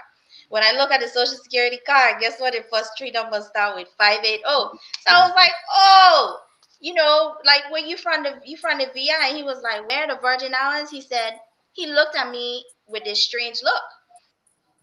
And I said, St. Thomas. Yes, yes, yes. He said, I'm from the DR. And he told me, he said, I went to St. Thomas for a few months and then I moved to Florida. Now, I know for somebody to get their citizenship, it's a process you have to go through, right? Sometimes, they have friends, family that live here that help them go through that process. Like they would be a reference or vouch for them or whatever. But the guy, like, seemed like he had no idea what I was talking about when I mentioned the Virgin Islands, but he's sitting in front of me with a social security card that starts with 580. Now, for these three incidences, the first incident I reported, second incident I didn't report, the third incident was fine because he had, legal documents, but in the event he didn't and somebody else reported them, that would have been something that came up in the system, like, okay, this person was reported for financial crime, let's go check it out, let's knock on their door. And then ICE goes to knock on their door and say, hey, you've been reported for this financial crime, we have history of this, and this. Your neighbor don't know what you did, and this guy looked like he had been here for a long time, walking around with a fake social security card that have the social security number typed out on it. So there's things that as financial agents we see, the government sees. Even as a mortgage loan officer now, I see fraud coming through. People call me and I just know those red flags, and it's not us. I'll say it's not us. So let me say this here. Immigrants, anybody coming into the country illegally, like especially when you crossing, if you get catch, they're sending you back. If you in that moment where you crossing and you going through and you doing whatever and you moving and shaking, then people catch you, you're going back. You understand that. You know that risk, especially when you're taking them babies with you. You know the risks. You sign up for it. So when you get there and you exhale and you're comfortable now and you build a new life for yourself and you're enjoying all our freedoms and all that good stuff, it gonna have a day, a reckoning day that may or may not come. You gotta be ready for that, bro. Yeah. And I ain't saying that to sound heartless. I'm not anti-immigration. I'm not. I just telling you at the end of the day, the rules are the rules, and we know them. And right. At the end of the day, if you came here and you didn't obey the rules to come here, you can't get vexed when the rules catch up to you. You cannot do that. Right. If I open a bank account with a fake social security number and I go get a bunch of credit cards with this fake social security number and I spend it up and I do all this stuff, like I got through with the thing, I was able to do it successfully. Okay? And I'm doing it for some time. And one day, then people knock on my door. Are you going in the streets to protest for me? So at the end of the day, I ain't saying don't go there and protest for whatever you want to protest. You have the right to protest. This isn't about do we want immigrants here or not.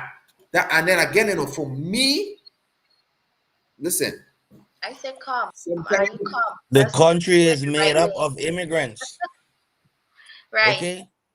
All of us, every last, even the Native Americans is immigrants, And they're migrants. I was just saying, and I didn't share those stories because they're not doing it the right way. Like I said, my bestest friend in the world was an immigrant, and she's legal now, and we could laugh about her story coming here. Both of my best friends. So listen. I've encountered many immigrants, have beautiful relationships with many of them. What I'm saying is, when it gets to that point where they're committing the crimes, especially if they're under a fake name and they're using a fake social, and maybe my name on my social they use. My head gonna explode. Not to cut you off, my head about to fucking explode. My grandmother from Anguilla.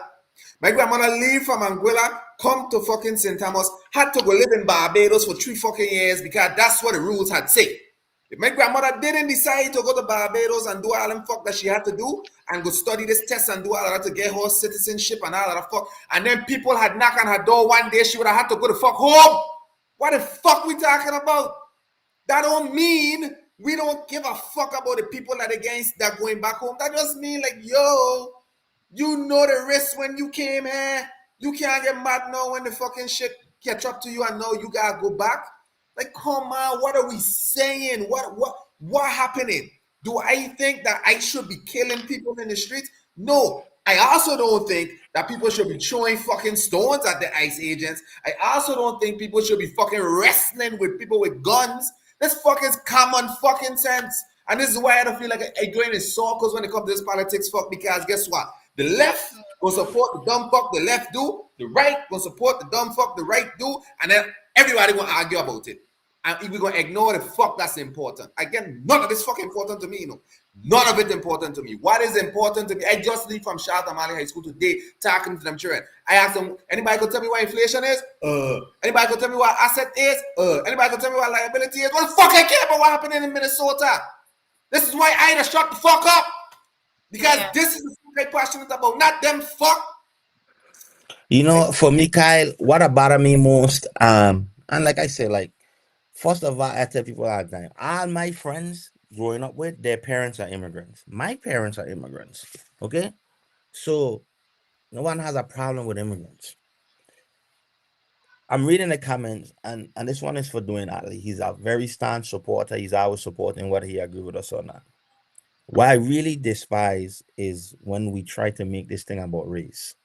And white people waking up now because they finally getting killed in the street. What are you talking about?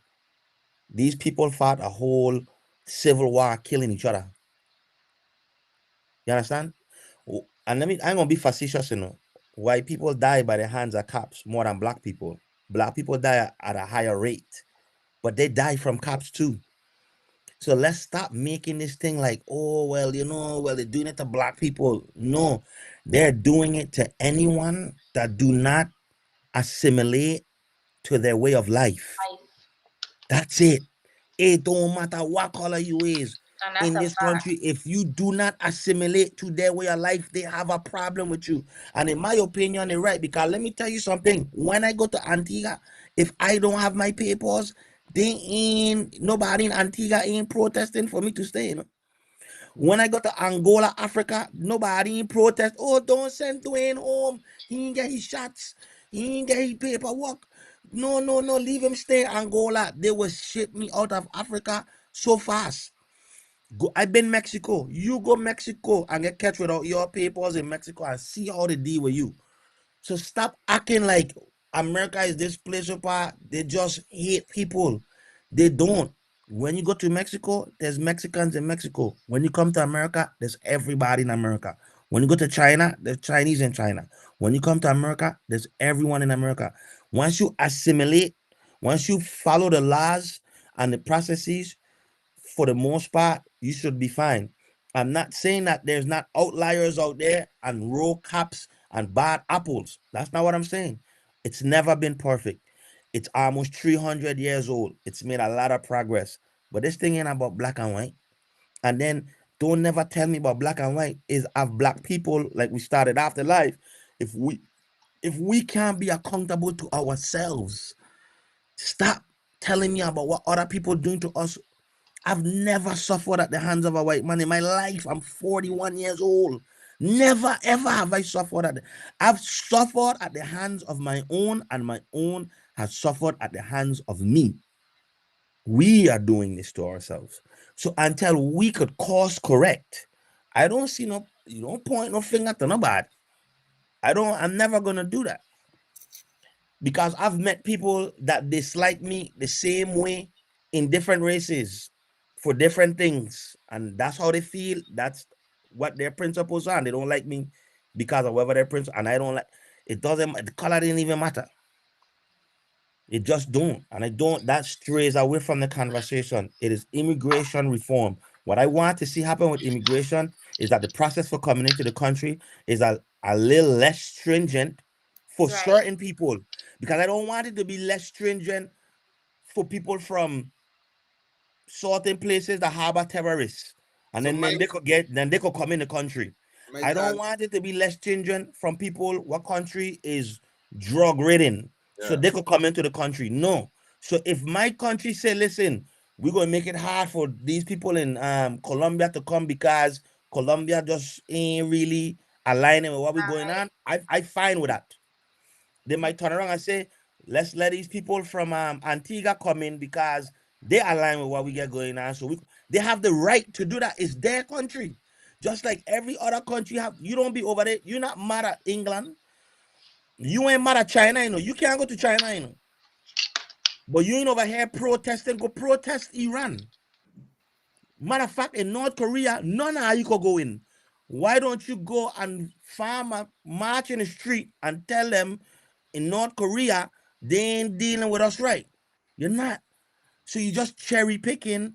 You're having these emotional conversations, and it That's takes how I see away.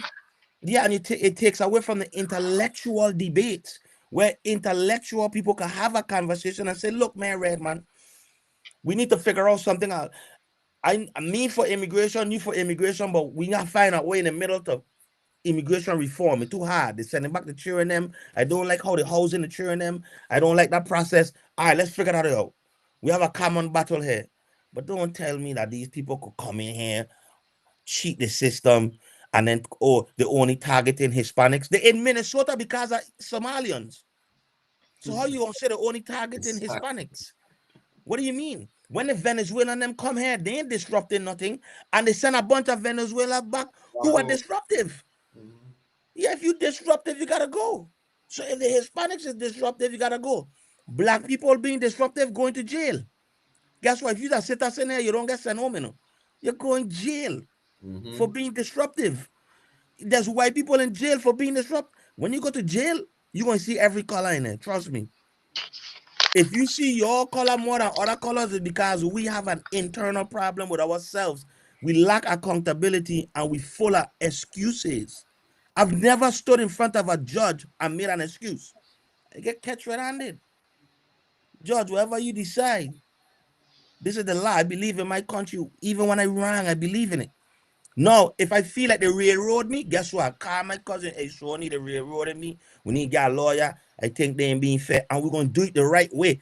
I ain't not sending Shawnee to go stand up in front of a police car because she angry that the system, or go run in the courthouse and go cause confusion wrong the marshal them because she feel like they're doing something wrong to me.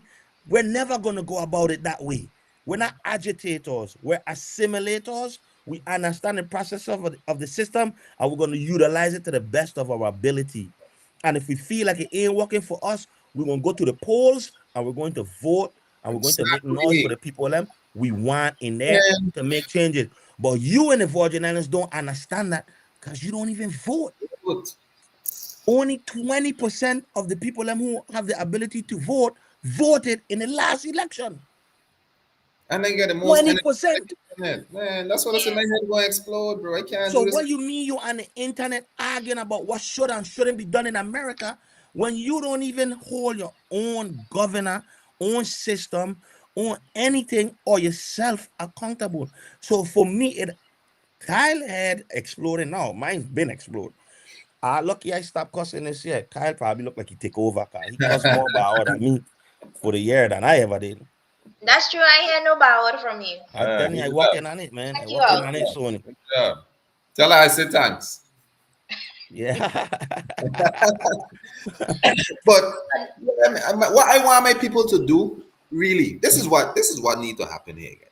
Everybody that opposing what's going on right now in this administration, remember this feeling. Remember how powerless I feel right now. Okay, remember the fact that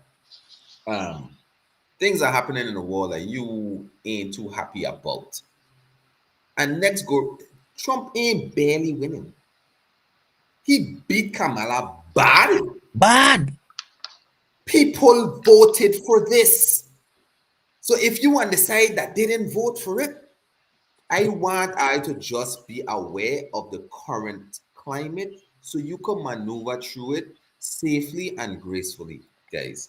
And then now, when it's time to come up to vote for whoever it is, you want to get in, galvanize. Because Minnesota in the street, but it's too late. What I gonna do? Going in the street to protest, I think that again I'm out of office. The time for that done pass. Listen, again, you're going to see when it comes to politics, you're going to see one side say, this is wrong. We shouldn't be doing that.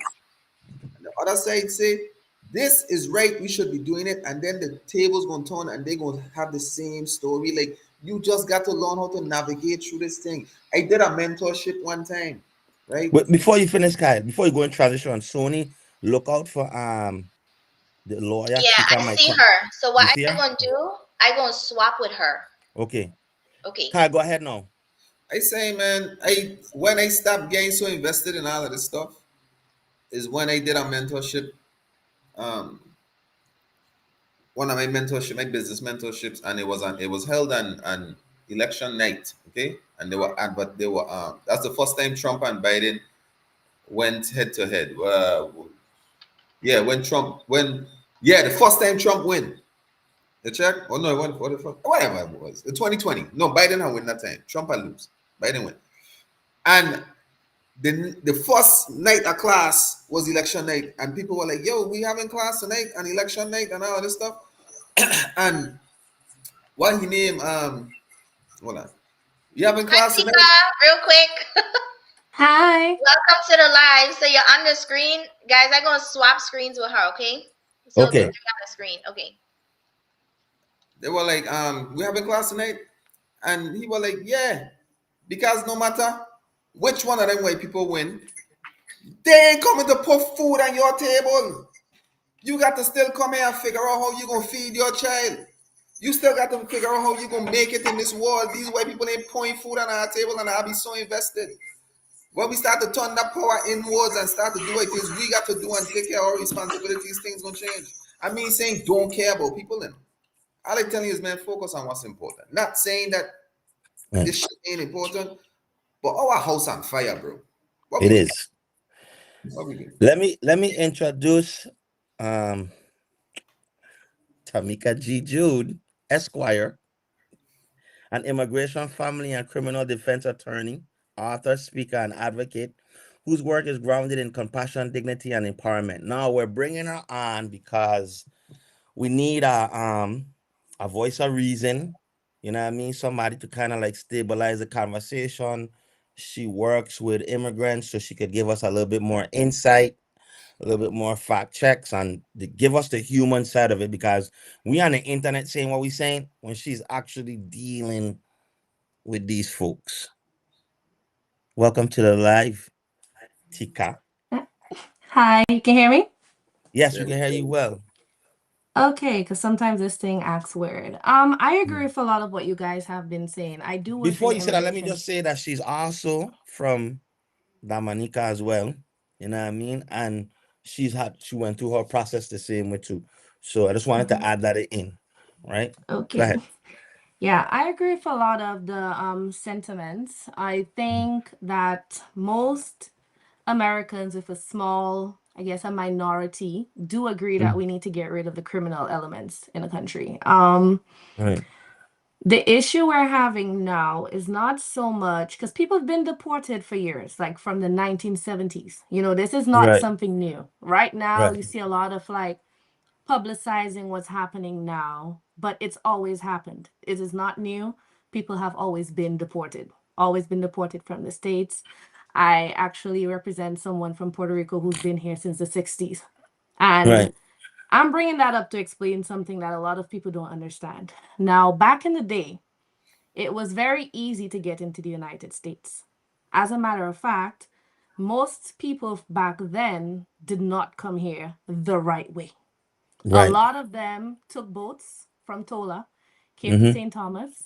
They would catch a plane from the island to come here. So this visa thing basically became serious later on around 1991 when they had the Immigration Reform Act. That was a Mm-hmm. last major reform in the 90s. Can I Now, ask that why, if you know the answer to this, why did they Mhm. decide they needed to do immigration reform? I think it was just a part of trying to formalize things because Mm. back in the 70s, like the 80s, I think early Mm-hmm. 80s, they had what is called amnesty. Now, a lot of Virgin Islanders, as you know, we have a lot of people from Long Island. That Mm-hmm. is how they got status. So a lot Right. of because some of my people got their papers that way too. A lot Right. of our people who came here from other islands, that is how Right. they did it. They got Right. amnesty, meaning, hey, you came on a visa, you might have overstayed, or maybe you came on a boat. We didn't inspect you, just came to this country because, of course, it was a lot easier back then. They said, we're going to give you guys a way to get a green card. Now, once these people get a green card, they have to not be criminals. They cannot have a felony. If you have a felony, you could not get that green card. They had to be people of good moral character. And the US basically screened these people to see who deserved to get a green card. So that was the last time they gave anyone a free pass. Right. Amnesty ended. A lot of people who came from back then, the loophole is if you meet the criteria, some of them were still able to apply for, registry for them too, because they met the criteria. But generally, that is how a lot of people became legal. They all came through borders and crossing and doing what they're not supposed to do, but they're legal, and now their descendants are now the native Virgin Islanders, right? Because back then, if you petition for a child, your child could come on a special visa and the child could come immediately. Right now, that is not what's happening. And I think they had to do some sort of reform to kind of formalize things, because back then, it's still technically a felony to re-enter the United States after you've been deported. But what was happening back then is if they deport you today, you could come back tomorrow illegally. And if they catch you, they could send you back and you could keep coming back, but there is no immigration consequence to that. So what that act did is it said, if we deport you and you come back before the 10 years without permission, you are not able to get any type of immigration relief. So even if you get married to a citizen, even if your mother, your sister, your child, you cannot get it because you're going to have to leave to get the paperwork done, and you're going to get a 10-year ban. That is mandatory. So that is when the permanent ban came into place, where people who had been here before got deported and came back. That is why a lot of these people who are here today, all of what you're hearing of, if you leave, you can come back the right way. That is why they cannot come back the right way. Because to come back, you need a way to come back. So I understand why people don't want to go back, especially if they don't have a way to come back. When imagine you have a house. You bought a house, you've been living here for 20 years. And I'm not talking about the criminals. Like I told you, I'm against that. So if I speak, it's not even about them. But imagine you came here, you've had 5 children in America, but because you came illegally, the only way for you to get your papers is to leave the US. Now you're scared to leave the US because you don't know how you're going to come back. So you have a house, you have all your property, ICE picks you up, and then they tell you, well, you can sign to go or go before a judge. Most people go before the judge because they know even if the Secretary of State says leave and come back the right way, they know they cannot come back, even if they, like, some of them are just permanently, they cannot come back. Depending on what happens with your deportation, you can't. So I understand why a lot of people want to stay. And that's why I feel like we had this major immigration reform to sort of, basically their focus was not, let's expel these people. Let's not expel everybody. They kind of gave everybody a clean slate. And that was years ago. They kind of just said, you know what? Some people, and it was case by case. So it's not everybody. We're not saying everybody who crossed the border, we're going to give them a chance to stay. But they're saying, if you came here, you've been here. Imagine somebody been here for 50 years. What's the point in deporting an 80-year-old man? See what I'm saying? Versus a 21-year-old who comes here. You're 21, you have a lot of life ahead of you. So I think reform should be where we look at these things on like a case-by-case basis. Figure out, because children have protections right now. As a lawyer, doesn't that board in the system though? When you have millions of illegal immigrants in the country and we say, let's look at each one by a case-by-case basis, is that not a burden for your colleagues or the system itself? That's what they're already doing. And that's the thing. What's happening now is all of these people, the way that they get to stay is to apply for asylum. The Haitians are famous for that. I see it all the time. The Haitian people come here, they apply for asylum. But they don't understand that the situation in Haiti, while it's bad, it's not sufficient to just get asylum just because things bad in your country. That is not what the U.S. system is made for. The U.S. asylum system is made for people whose lives are in danger and the government is unable or unwilling to protect them, which somebody would say, well, the gangs have overtaken Haiti. then how, but actually, no, the way the law is written, it specifically excludes gang violence. So, because of that, a lot of these people are applying for asylum. So, these are people who have already applied for stuff Right. with the government. These are people we've already done their fingerprints. That's how it's easy to catch them now because we know where they live. We have their fingerprints. So we are in a position that we already have your data, and asylum is extremely backlogged now because all these people that don't qualify for asylum apply for asylum because they get a work permit after being here. So like after they filed, like 150 days after that, they get a work permit. So Right. if somebody tells you if you file for this, and that's how lawyers scam people. Lawyers are Right. scamming people and document preparers. They say, hey, let's file for asylum. Asylum takes 10 years. Literally, there's people who filed for asylum in 2008 who still Yeah. have not had their case processed. So a lot of these people are filing for asylum and they get a work permit and they keep renewing that work permit. The work permit was valid for 5 years. So these people are just here renewing work permits, renewing work permits, renewing work permits. Some of them never get to actually get their case adjudicated. Now you get Yeah. to USCIS, and the way our laws are written, if you get to USCIS and you don't qualify, you think they deport you right away? No. You still have to go before an immigration judge. Now, when you go before that immigration judge, it can take sometimes 5-6 years before you ever even get in front of a judge. And then if they deny you, you can appeal. So that is how a lot of people have been staying in the United States. So what this administration has been trying to do is they're trying to undercut that. They are trying to, before you had to get denied by USCIS after an interview and then they send your case to court. We're seeing a lot more cases where they just kind of look at it and they say, hey, this person doesn't qualify, and they just send you straight to court. So they are trying to do these things, but the things they're trying to do, there's technically not like a straight path to doing that. Like they're just doing what they want at this point.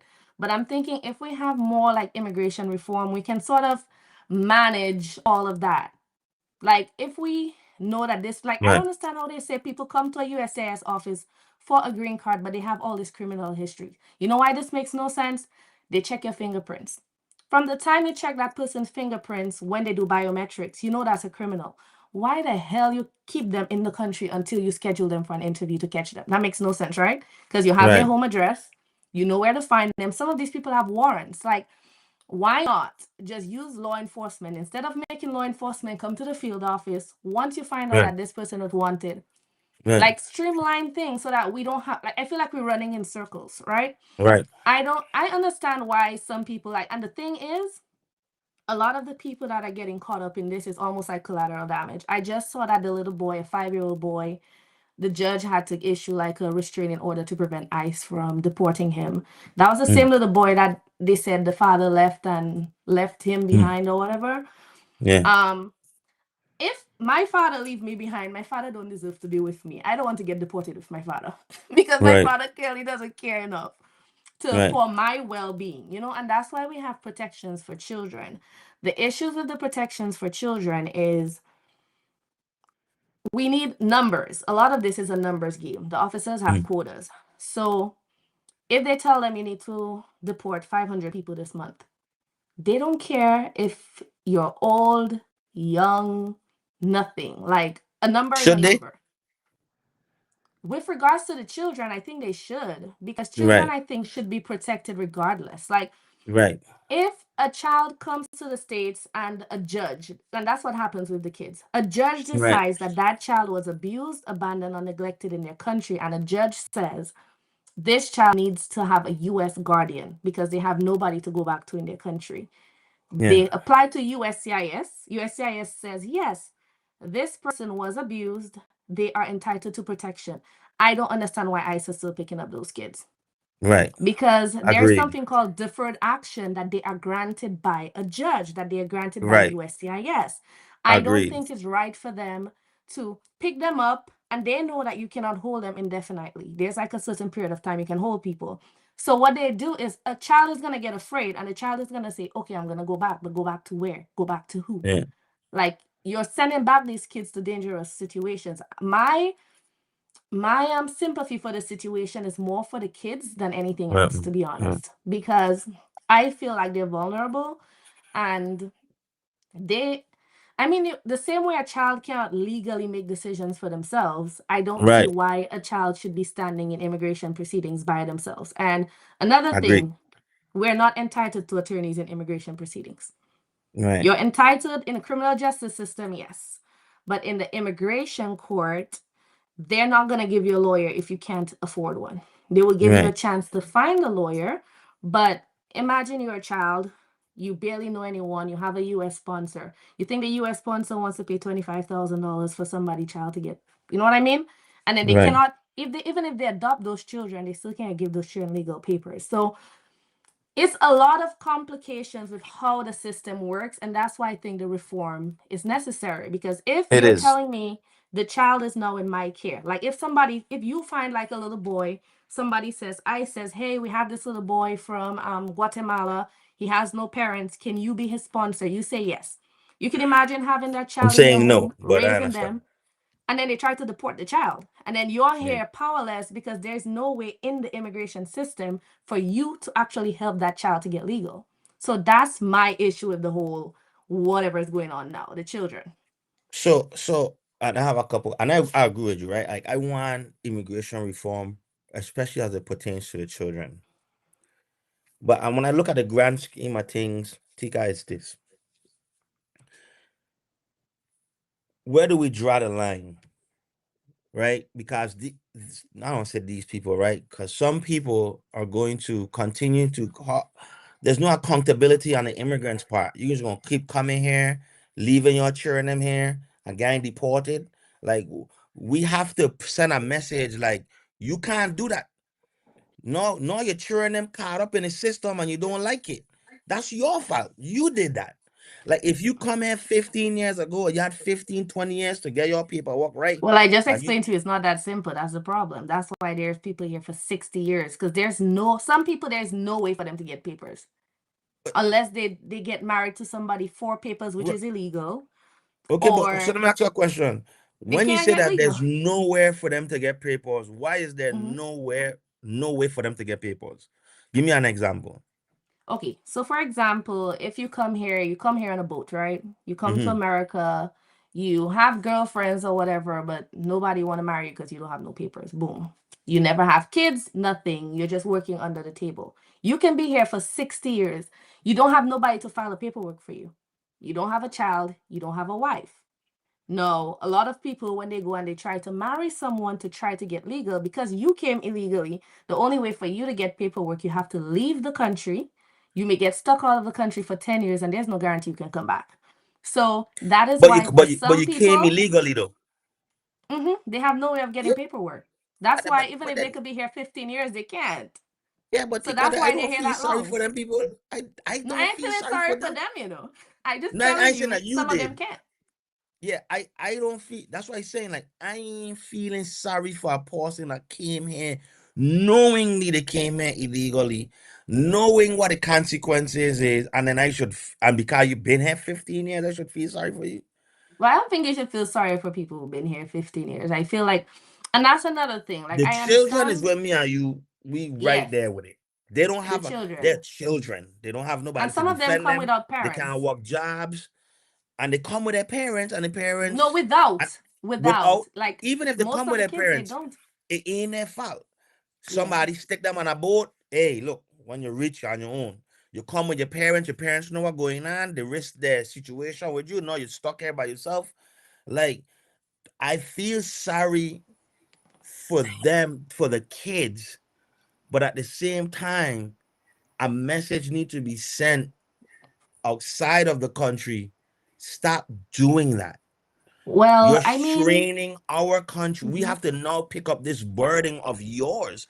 And then it'll be like, this is what it'll tell me. Oh, well, these people are hard workers and they're this. Well, why don't you go and do the hard work and build up where you are? mhm. You come here to put a strain on us, to But I then think tell they us how kind of bad we fix it. is. Yeah, I think they kind of fix it because for the kids, right? And Right. I don't disagree with that policy. I know some attorneys do, but if a child comes here and they get status through the same thing of being abused, they Mm-hmm. cannot petition for their parents ever. So the parents who probably think they're going to bring the kids here and then the kids get papers, they're going to file for them. That's not happening. That cannot happen under the law. So I think that was their way of saying, we're not going to take sympathy of you because of the children. The children can stay, but you got to go, and the children can never bring you back here. They can never help you to get legalized. So I think that was their way of dealing with that. But I do agree that, like, I sometimes talk to people like Jamaicans. Like when I speak to Jamaicans and they're like in detention, and I'm like, okay, so trying to get them out of bond, because I get people bond. And then I'm like, how did you come here? Like, through the border. I'm like, you Jamaican coming through the border? Come on now.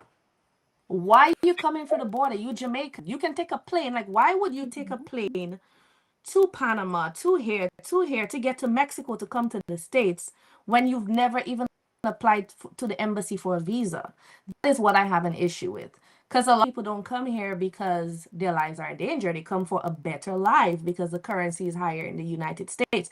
I get that. But my thing is, when you come through the border, like I told you, some people, there is no way to fix it. If you come on a visa, at least if you get married or you go have a child someplace, you know that, okay, eventually you might be able to get straight. But when you come through the border, it's like your options are just so limited that you're basically shooting yourself in the foot by doing that. Like, it's not the most productive way to come to the United States. So I totally agree that there needs to be more regulation, because honestly, it's like you hire an attorney, but then the attorney looking at you like, well, the most I can do is try to get you a little bit faster. How do you feel about the process to get legalization? Like, even when you're like, say you're from Dominica, but you're trying to go through the process so that you can, become a legal citizen. Do you feel like it's too arduous, like it's too long and cumbersome, or it should be shorting? Is it too strict? Like, how do you feel about it, especially you yourself going through it, and then you yourself, practicing law around immigration? Yeah.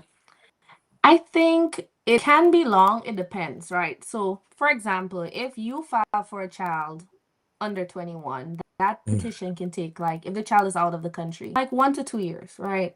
But if your child is over 21, that goes from 1 to 2 years to 8 to 10 years. So that is why some people feel like the wait is too long. They prefer to just come. Like, a lot of people have legal petitions in, and they still come through the board because they think it's taking too long. If you file for your sibling, it can take 20, 25 years for them to get there. So imagine you file for your sister who's already 30. By the time she gets the paperwork, she don't want it no more. If you file for a married child, you have to now wait like 15 to 20 years. So why is it so long? There's a backlog. Some time ago, Congress decided this bright idea to limit the number of visas that they grant every single year. So they have this document called a visa bulletin. And that visa bulletin will tell you basically how many visas are available and people who can apply to get their stuff. So because of that backlog, it's a long time. Now, a lot of other countries, if you want to move there, you can actually come apply for like a work permit or something, try to get a residency permit. The US, the only way to get paperwork would be employment-based, which is not very quick. And if you're not skilled, it's a lot harder for you to get through that way. Family-based. So there is no way for somebody to just get a visa and come here and get a work permit. It does not work that way in America. So that's why so many people do overstay a visa. I think what we should probably do is these people if they come on a visa, if they want to stay and work, they're going to stay and work anyways. We should turn income generating opportunity. When they come here, let them apply for a work permit. Let them get vetted. If they don't qualify, then you tell them, okay, you have to go back to your country. But the way that it is right now, a lot of these people stay just because they want to work. So if we made it easier for people to stay legally and work legally, now more people paying into the taxes. The public benefits, I know they had a lot of talk about that. Realistically, at least in Florida, if you have not had a green card for 5 years, you ain't getting that. You're not. Like, you really not. I remember when I had my green card, when I was having my son, no. They're like, nope, you haven't had that green card for 5 years. When the lady was asking me the questions about, eligibility and stuff like that. That was before she got to the income section. But people don't qualify. But what happens is a loophole is the people who come in as refugees, they get food stamps.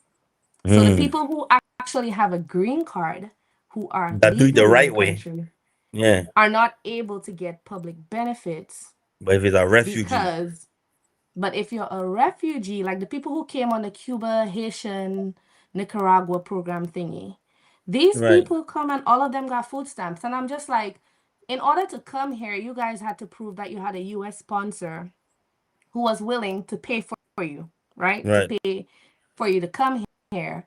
But what's been happening is these people, the sponsors sign the paperwork and they get here and the first thing they do is apply for food stamps and Medicaid. Tika, I want We to should not have allowed that. not to cut you off. Mhm. I want to know how you to help people. As I hear all this jargon and all this conversation about Mhm. everything that's wrong with our system that not one of us here could fix. Tell me a little bit about how you help people in this broken ass system. Okay, so one of the things I do is with especially the process for them to get their paperwork starts with going to a state court and filing a petition where a judge there has been that they've been neglected or abused. Once we get that order, the next step is to apply with USCIS. Now, the great part about this is before this administration, when these kids get approved by USCIS, they got what is called deferred action. That protected them from being deported.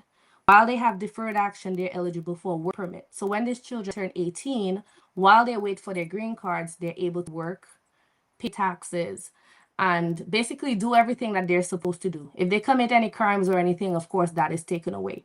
So right now, they tried to stop the deferred action, but the court just ruled that they can't do that because you're basically retroactively taking away something that's granted by law. So that is how we help the kids to get legal. People who come here, let's say you come here and you're abused by a US citizen, Right. spouse, parent, child, you're able to get your paperwork done even without that person's help. So a lot of my work is in that realm. However, those things are prone to a lot of fraud because with anything that you give human beings, they will try to find a way to game the system, you know? So that is where, finding an attorney who knows what they're doing is very important because we understand the law and know this process might take 4 years, but Right. you need to have a strong enough case to even get there. Like there's people who come to me and I tell them no. Like this one man came and told me that his wife was making him pay all the bills and he wanted to file for abuse. And I was like every other Caribbean man. Like, come on. It's not abuse if your wife makes you pay the bills. Right. But then you do have some men, like there was this one guy who had stab wounds all over his body. His wife stabbed him up. And Right. he had to go to like a friend who was a nurse to try to get him stitched because he was afraid to go to the hospital because of his status. Those type of people, their cases are even harder because you have to prove to the government that this actually happened. And if you have a lawyer that don't know what they're doing or just trying to take your money, you think they're going to put enough emphasis in actually proving this happened to you, or they're going to just take the money, you get a temporary work permit, and then you're done. So basically, my goal is always to help people with legitimate cases to get their status fixed. And I try to be very honest with people and straightforward. If you come to me and what you're feeding me is nonsense, I always say, you know what, this is not going to work. Look into Canada. Haitians, I tell them that all the time. When they tell me their asylum claim, I say, hey, look into Canada. Canada is taking a lot of Haitians. So this is not going to fly in America, but this might fly elsewhere. But what we have is a lot of people are scamming these people, making them pay them like $15,000 to $20,000. So imagine you've paid $15,000 to $20,000 to stay here, and then you think everything's good, and now somebody trying to deport you, and then you find out that you never had a case in the first place. So it kind of goes If, both ways, you know? if the people in America are saying America is so bad, Why they why want to be here. people keep coming? Yeah, why they keep coming? I don't understand. I know why they keep coming, but Mhm. do they hear the people living in America saying America is bad? Well, America is better than where they're coming from, I guess. It has to be that wherever you're coming from is worse than where you're going, right? Right. Tika, I really Mm-hmm. appreciate all the knowledge you came and dropped here. You gave us a lot of clarity in this complex, It very is. complex conversation. Um, we appreciate the work that you've been doing out there. I've been following your posts and stuff. Um, let's talk about That that. see when she fight me though, No, I I didn't see make that. one little post. I wake up a man and see it long. I Tell me say, about that. What okay. happened? What about? I say, all right, my son, let's go. What And about? it was a very respectable conversation. It was very insightful. And at the very end, what I took away from Tika that really put something in my brain is the children. Yeah, You know what I mean? Like that's what really like in our conversation about because I think there were like four things about immigration, and I was like, I ain't good with the third one. Okay, like Mm-hmm. like Yeah, I the third remember. one ain't going. And she was like, well, tell me why. You know what I mean? And the conversation went from there. So I enjoy those type of interactions because it wasn't rooted in emotion. It was rooted in, just facts. intellectual intensity. You know what I mean? And she poignantly stated how she felt and gave me some insight that I didn't have. Of course, you know me, like I'm America first, bro. I don't give a Mm-hmm. shit. Okay, my parents are from the British Virgin Islands. So like I tell you, my mother work in Tatola right now, because my whole life she telling me Tatola better, and my whole life I tell her like, well, you should go back over there. Okay, like don't be overhead. That's just me, you know what I'm saying? But she made some very good points, and especially when I think I want to believe one of my grandparents were illegal coming over here, and I'm not sure. I can't speak to that. Probably was. They came around the same time. Tika spoke about people coming from Tatola and stuff like that, and I was fortunate enough to be born here and be a citizen. I was raised in the United States Virgin Islands, so of course I have an affinity. Like everyone has an affinity for their home country, and we're connected to America. So there's, our introspect or perspective might be different from our Caribbean brothers and sisters who are not attached to America because we don't feel it the way that they feel it. We don't have to go through that process the way that they go through that process. But the children part that she speaks about is really like it hit me to the point where I did today. I kind of really just change my algorithm on YouTube to look about how children are being treated through immigration.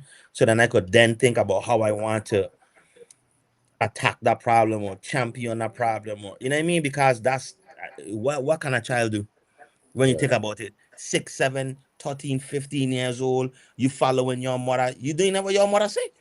facts. You don't sit on here thinking like if you're right or you're wrong. My mother said we going here, we going here. No, at the end of the day, you get caught up in a detention center. The detention centers probably ain't well kept. It ain't a Ritz Carlton. They ain't putting them in a Marriott. You know what I'm saying? They have 3 meals. They are the sad part about it is for the children. I know where they're being kept is similar to a jail. It It's is. not a grown jail, but just the routine, getting up at a certain time, meal 3 times a day. Like you can't leave when you want, you can't go outside and play when you want. Like, so I don't want that for no children, no matter what the circumstances is. I don't want that at all. So that conversation, she opened up my eyes to that, and I appreciated it. And that's Yeah, where but one these. thing I want to. Okay, go Go ahead, ahead, Craig. Tika.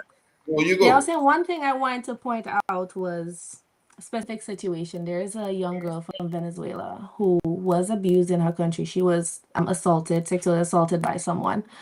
And she made that journey through, the lower, all the Mhm. countries down there to get to the States. And on her way to America, she was assaulted again 5 different times in almost every country. Men took advantage of her, and she got here, like the coyotes and stuff got her here. And when she got to this center, it's kind of emotional, but they found out that she had gonorrhea and syphilis, and she was 13 years old. Right. Oh, And yeah, so these children, some of them come here, risk their lives to get to America, and they get here. And some of them are ill treated by our own CBP officers, by Mhm. our own people treat them like crap because, like, what, you know what I mean? Like, why you here? Because some of them really are not nice. Some of them are really nice and some are not. And her story kind of, that was one of my first children clients. And I looked at her case and I was just like, damn. I was like, where were your parents? Like, and the parents were taking money from the person doing that to her. So when you see a child flee their country to come to America for help, and then I see that they come here and then ICE is just like, we're sending them back. That is why these are the stories that have me so adamant, like, no, like we have to fight for the children. Like the adults, you grown. Wherever they send you, you could figure that out because you made a decision. But when people make those type of choices out of desperation, especially children, I feel like I have a soft spot for them. And that is Yeah. why when it comes to the children, there's also some kids, I guess, from Mexico. Their father was basically like chopped up into different pieces by the cartel. Yeah. When these children run across the border for their lives, yes, they came illegally. Yes, we would say come the right way, but realistically, if it were you, let's say you were in Tola and something like that happened, and somebody say, "Hey, there's a boat going to St. Thomas," wouldn't you hop on that boat? Wouldn't Yeah, you try to escape? I don't have any. If them children So reach that is here, why. I for the children. I for the children 100. I don't even care if they run. I don't even care if he was 6 years old and kill a man in Mexico. If you run to America, I ain't saying that he shouldn't be like what he did was right. But children are children to me. They're easily manipulated. They're easily attacked and downtrodden on. Like they should never, no child in the world should ever be in a position where they have to process escaping anywhere and then come to a place where they are escaping and CBP officers or ICE officers are taking this strong stance with them like they would do adults. Like I will never be cool with that in no wall, Yeah. no political party, no circumstances. So I feel like that's why I say in immigration reform, I would like to see them, even if we soften the laws for children and people send their children them here, that's okay with me because once we get them, it's easier for a child to assimilate into American culture than it is for an adult. So even if you send your children them here, because hey, look, this the last soften and I just need to send my children to America, and even if they go through the border and the last soft enough part they could gain asylum or citizenship, I would say send your children. Because then once we have your children, but only under the circumstances in this reform, is that the children are in facilities that are for children, not detention facilities for bad children. You can't assume these children are bad, right? So, and I don't mind as a taxpayer taking the burden. If you're telling me you're taxing me 5% more because we need to create these facilities because of these influx of children coming the border, tax me 5%. I good. That's all right. Well, we can take the money from the wall. We're No, building a give a wall, while. right? We want a while. You want So to I Don't have a go? start too funny far. story to tell you guys. Recently, a recent client, I had a Virgin Islander, US Virgin Islander born and raised, Mm-hmm. who was picked up by ICE. And they Mm-hmm. would not believe that that individual was a citizen because Mm-hmm. that individual, of course, had an island accent. And Mm-hmm. that is when I realized that most people from the VI don't even have a copy of their birth certificates. And a lot of them don't have a passport. Mm-hmm. They basically try to use their driver's license, try to go to the mainland and stuff like that. I don't know how he ended up on the mainland. But that kind of brings us to the crossroads in terms of I understand you're Start doing your yanking. job. Start yanking. Start yanking. Yep. Or at least walk with some, like, just put it in your phone. Like I tell like people, like, hey, Right. take maybe your passport card, keep it in your wallet, because I mean, we know what times we're living in. We know that ICE is very hot in the street. And yes, people Right. say, oh, as a US citizen, I am not obligated to show my citizenship. You're not obligated, that's true. But they're gonna verify me faster than they verify you. Because Right. my fingerprints in the system, the moment ICE picks me up, they run my prints, they can find me. Either one of you, if they pick you up and you do not have any proof of citizenship, how long is it going to take them to figure it out? Well, my prints in the system. I made sure I committed crimes when I got here. plus, plus I was in the military. I went in the military, But I right? know, yeah. So y'all good, but some people You are okay? not going to be but I, good. I do Well, you're right. understand that, right? And you don't want to live in a country where you have to always show your paperwork. I get that, right? It's very harassing, right? But and I don't want to see that. But I would say this and I push back by saying this here. you have to blame Biden for that, right? You have to blame them guys for allowing all these people to just come and go to these sanctuary cities. So now when a new administration come and say enough is enough, how else they going to figure it out? You know what I'm saying? So for me, I'm going to show you my ID. My name, but like you said, some people fingerprints on in the system, so that the U.S. driver's license is not going to be enough.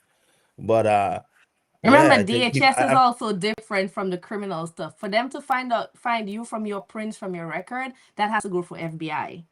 So yeah, it's easier for them to do a mhm, check for someone who's already an immigrant than a right, US citizen. So that's why I'm telling people just definitely, keep a copy of something in your phone. Even if it's in your phone, you tell them, man, right, you're a US citizen, they're gonna ask you to prove it. Sometimes they don't right, let you go in your phone right away. They might right, put you in a cell until they can verify who you are. Because anybody can show a picture of a birth certificate. Right now with AI, I'm pretty sure people can generate a VI birth certificate if they want to, right? right, But at least just make sure you have at least something, because realistically, if they hold you after you tell them you're a citizen and you show them proof, you can actually sue them.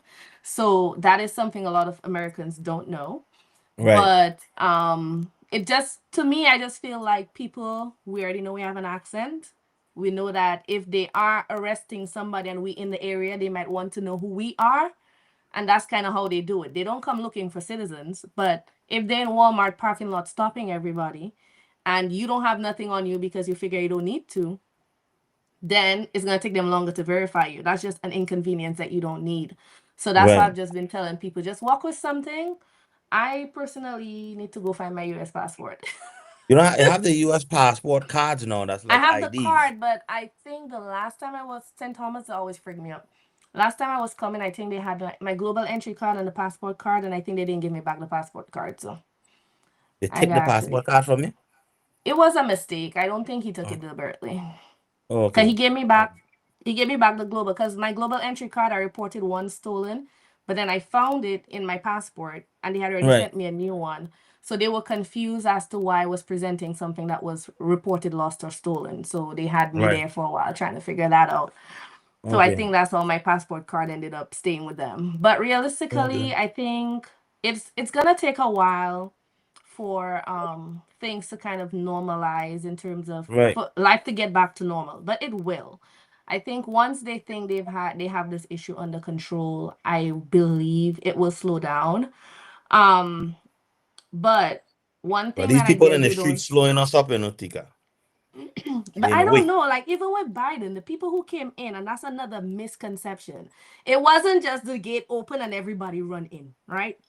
These people had an app. It's called the CBP One app. You can look it up. In that Mm-hmm. app, you have to put your name, where you're from, all of that. Then they have to do checks on you. If nothing comes up in the system, then they let you in, which means we know exactly who these people are, which means Yes. we know how to find them because they had to have given an address. But of course, they're gonna make it look like, oh, everybody was not getting let in. There's a lot of people who were turned away. Now, the people we have to look for are the ones who did not come through those methods, because those methods were actually legal ways of entering. We have to look for the ones who came through places that were not port of entries. We have to look for the Haitians who came from the Bahamas, because that's where the Haitians are Mm. coming in from, Bahamas. We have to look for the Cubans that have been landing in Key West, Florida. Those are the people that would not be in the system. It's not the ones coming through the border. But of course, it's easier to just say everybody was being let in. But that actually, working in the I, space, I can tell you that's not how it worked. I think what kind of really made me start to like, oh my God, you people are tripping, is when they start to do the sanctuary cities, and then they're sending people to Chicago, and then these immigrants getting these allowances, but we get poor people in Chicago not getting allowances. Like that's what I make certain Americans be like, okay, so hold up. You ain't had no money for us, but Mm-hmm. these people here coming in, I know you have money But for trust them. me, And I that's agree. I agree with that because you see, me personally, I want food right, stamps. I don't care how much money I make, right, Kat? I don't care how right, much money I make. There, you right, can never have too much money, okay? I want right, assistance. If we giving assistance, I want It's assistance me. too, right. Yeah, because I can It's like save a money. pendulum. You know what I mean? The right, pendulum gonna swing. It's gonna swing all the way this way. right, It'll swing all the way back that way. right. That's all that Mm-hmm. happening. We just gotta wait for it to finish doing its thing, and Yeah, then it's it gonna gonna die down. come in the middle, and everybody gonna calm down. Everybody gonna go home, and we're gonna go back to some other outrageous topic. Whether it's, I ain't even gonna call nothing, but I'm just saying we're gonna be focused on some other shit, bro. This man just got to give another stimulus. Americans are gonna forget very quickly. Exactly. Just gotta give us another They're 2,500. gonna forget next week. They ain't talking about Venezuela no more. So that is done. That done. No one care. Nobody don't care about Maduro no more. All the people that more care about Maduro, they ain't care about Maduro no more. So I tell you. Nope. And trust me, Rene Good, God rest her soul, Peter, whoever his name is, God rest his soul, they're gonna forget about you in 2 weeks. These people don't really care about you dying. They care about being disruptive. I just think they hate Trump. So that's cool. But I'm gonna tell you this. They ain't gonna be in office for a long time because I remember when Trump first came about, they used to say like, oh, Republicans are like this, they're abhorrent, they're obnoxious, but everything that you describe them to be is exactly what you're showing me who you are. And you're not ever getting back into the Oval Office with that behavior. I'm telling you right now. I don't know. When you go to Tatola, they are Tatola first. And no one have a problem with them being Tatola first, you know. They will let you know to your face. You ain't from wrong here, man. They don't let me know. Your mother from here, you know me, boy. But you ain't from here. So I just want you to get it clear. And I respect it. Because that's their place. But it seems like when America take the same stance, it's like everybody have this thing where America has to be the nation to accept everyone. Like we have to be them people. And we can't say nothing about it. We have to do it. Like, no, and some Americans are like, listen, when you pay the Spanish person $150 to mow your land every 2 weeks, you can't pay the black man $150. You go pay the Spanish person who living under the table and outside the system $150. Me, the $20, they're gonna take 20. Yeah, me, I gonna charge you $250.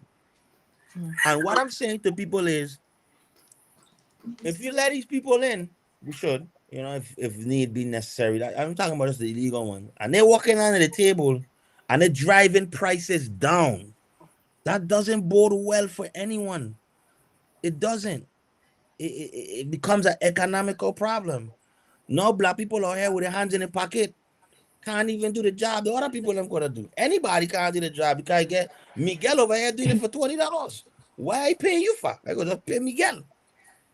So there's so many grass man $60. And when he can't do it, the grass gonna stay high till he asks to do it. Hey, red man, no $150. Miguel get me spoiled. But I got a question for the two of you. Do you think that children who are born in the United States, even if their parents are not U.S. citizens, do you think they should be U.S. citizens just because they're born in the U.S.? I don't know, bro. I watched a documentary about I gotta think about it. Child boat tourism. My initial answer is yes, right? Like emotionally, I want to say yes. You're born here, yes. But what I've noticed is like this is my problem. For me, it's not enough to be born in the United States. For good or bad, you have to love this country. Okay, like this country have to become yours. You want, but you don't choose where to come out, though. You don't choose where you come out. Your mother choose where she push you out, but I understand. So I'm saying it's innocent in all of this. No, I understand, but you ain't gonna grow up in a household and then hating America and loving fucking Somalia or loving Kenya or loving Tatola. You better grow up kids like or loving St. Kitts or Dominica. You need to grow your ass up here and you need to love America. Because St. Kitts, Dominica, Tatola, Senegal, Mexico, they ain't school you, they ain't give you health care, they ain't give you opportunity. So don't tell me nothing about them. So a lot of them don't raise here though. Huh? They go back home with them. So okay, so what happens with these people? Oh no, no. Okay, so no, let me the go. mothers go back with the kids, right? No. Away. They go back with the newborns. No, So you hell think they no. have You to ain't live getting no here to citizenship. actually be citizens, basically? They have to be invested. Yeah, They you gotta gotta be. be invested. Okay. Yeah, They yeah. gotta get. I watched a documentary like I was I need saying, about 10 years out of you. child board tourism or some shit like that. Where Make them it to ninth grade. get it visas. Did a plan their visa during a certain time and did a purposely get pregnant, so therefore they could have a baby while they're on vacation in the States, and then boom, and did a pay big money for that, and it's a big business and all that type of stuff. If you getting a baby here, you taking that baby and going back where you come from, and that baby ain't invested and I ain't paying in and I nah. You can't get citizenship in Tatola like that, you know. Yeah. Yeah, you gotta wait some Same in the French years. system. In the French system, even if you're Yeah, born over there, you don't become a citizen unless you actually live there for yeah, a you certain gotta amount wait of some. Dubai, time. all them places, Dubai, you can't shit. You gonna This be what I bad be with your telling wife. people. Nah, You the should man. matter America when these other places they doing worse. I don't think that you should just become an American citizen just because you were born here. I think you do. I think I think you should have the opportunity to, but I don't yes. think it should be given to you I right think at childbirth. the Okay. services should be. I think the government services, because you're born on our soil, should be granted to you. Like you should have access to a certain degree, but citizenship, nah. When I was small, I pledged allegiance to the flag of the United States. Like I had to sit at it every morning. You know what I'm saying? And before, I used to be like, damn, they're brainwashing us, but I understand why. You know what I'm saying? Like we need to know that you on our side. We're not gonna house you, feed you, clothe you, give you college degrees, let you buy houses, get loans, and you're not on our side. Because we've seen it happen. They run them planes into the building because they wasn't on our side, but they were here. You see what I'm saying? So I don't like if you I feel like if a woman make a child here, she should get like some sort of like asylum and she could stay here and raise the American child here, but to But then pick more up and women go just back gonna to come and have children here if you make that a I rule, good. though. I good with a woman I'm coming. You just don't want I the man never them have a coming, right? problem with it. What's the rule now? What's the rule now, Tika? If the band head Okay, is so the from rule now is as long as you are born in the United States of America, you are a US citizen. With a lot of back then, a lot of people used to have anchor babies. So they Yeah. would come here, have the baby, they would remain illegally in the country for 21 years until that child is able to file for them once the child turns 21. So that is currently, you cannot stay if you don't have a right stay. But I think Right. the rule that President Trump was proposing is if your father is an American citizen or green card holder, you would be a citizen. If your mother is a US citizen or green card holder, you would be an American citizen. They're basically just saying that if you just come from a random country with a foreign fathered child, that child would have the citizenship of your country.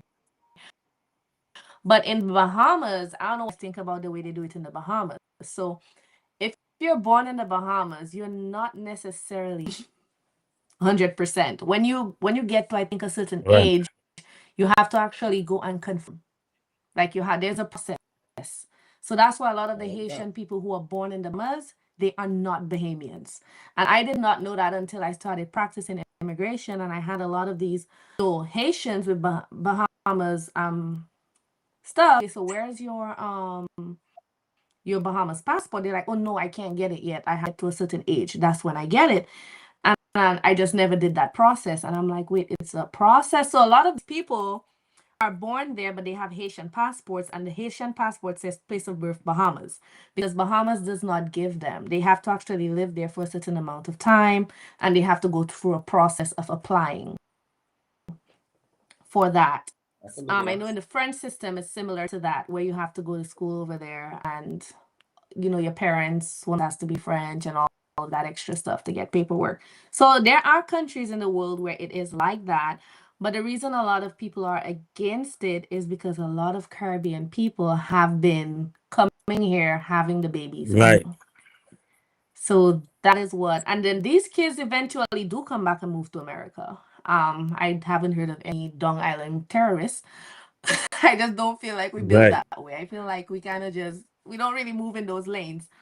But a lot of them actually do come back to the States. They go to school, and a lot of people do that just to give their children that opportunity of having a choice of where to live, where to go to school. They come back here, work for 1 year, get financial aid. So I mean, I see both sides of the coin, but I also But you know, do we had to go into Grenada, right? understand. Because Grenada, at one point in time, they wanted to be communists. So we had to go into Grenada and solve that situation. Because we can't deal with communism in the Western Hemisphere. So we're not, there might not be, I don't, it's not about being terrorist, right? I don't really want anybody in America. You could criticize America. I don't have any, I criticize America. We all do. There's, as citizens, you have the right to do that, right? But don't come here or don't stay outside of America, criticize America, and then expect us to be your friend. We're not your friend. When a hurricane hit, we're not your friend. Don't ask us for nothing since you want to criticize us to the degree like we're the worst place on earth. We're not the worst place on earth. So that'll be my personal issue with a lot of people. You know what I'm saying? Like, we're not above reproach, you know, but at the same time, like, come on, find some place better. I don't see how you try and go China. Send China to help. Go China. Go I China. don't know if they like. I don't know if they like our skin color. Oh, they don't know that. Oh, okay. Well, you know, Russia is pretty nice, scenic. There's Italy. You know, like there's a lot of places you could go, and there's 193 countries in the world, Tika. 193. You have a choice. Like, you go anywhere you want. That's all I'm saying. But no, I don't think children should become citizens. Like, if they take you back, if if you born here and then 3 months later she gone back and like use a US, like she wait till she get your social security card and all that stuff and you gone back, It should be revoked then. it should be revoked because you're not really Because here they're to not contribute. invested. You need to invest. We need look, bro. Like, nobody can. I don't care that you from Dominica, my God. Like, I respect your heritage, but you're an American citizen. You're here working, paying taxes. You help children in the system. Like, you're a contributor. Like, for most of my life, you are more of an American citizen than I was, even though I was born an American citizen, because for most of my young life, I was a detriment to society. You were not a detriment to this society. So you are more value to this country than I was to this country at a young age. That's how I think. Are you valuable to the nation, to the community? If you're not, then I really don't have any sympathy for you, man. I didn't even have sympathy for myself when I was getting in trouble. Because in my mind, I was like, bro, I know the rules. So, and I get caught, and that's it. And let's gotta go through the process. I'm not mad at anybody. It's not the man holding me down. I know the rules. I knew the rules and I broke them.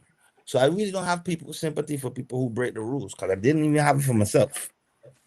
So if you're messing with a girl and she tell you that she from let's say she's Spanish or something, and she tell you she's Hispanic, and then she's like talking to you and everything, and then one day she tells you that she legal, you taking her to the ICE office or what? Oh yeah, you gotta go. You gonna take out? Yeah, need money. She gotta get money. She get money. Like, her family get land back in DR or something. Like, we gotta work something up. First, you lie to me. That's number one. You lie to me and you lie to America. You gotta go. We don't trust you. You're not trustworthy. Sorry. I ain't like you want to get Because me some in people trouble. fall in love. Some I people know that fall in ICE love. come to my door and Letitia's son dead because my girl was lying the whole time. And No, you I about get to that. aid on a bit. Huh? Nah, me You ain't no aided aiding on and a bit. abetting. No, they don't have my fingerprint already.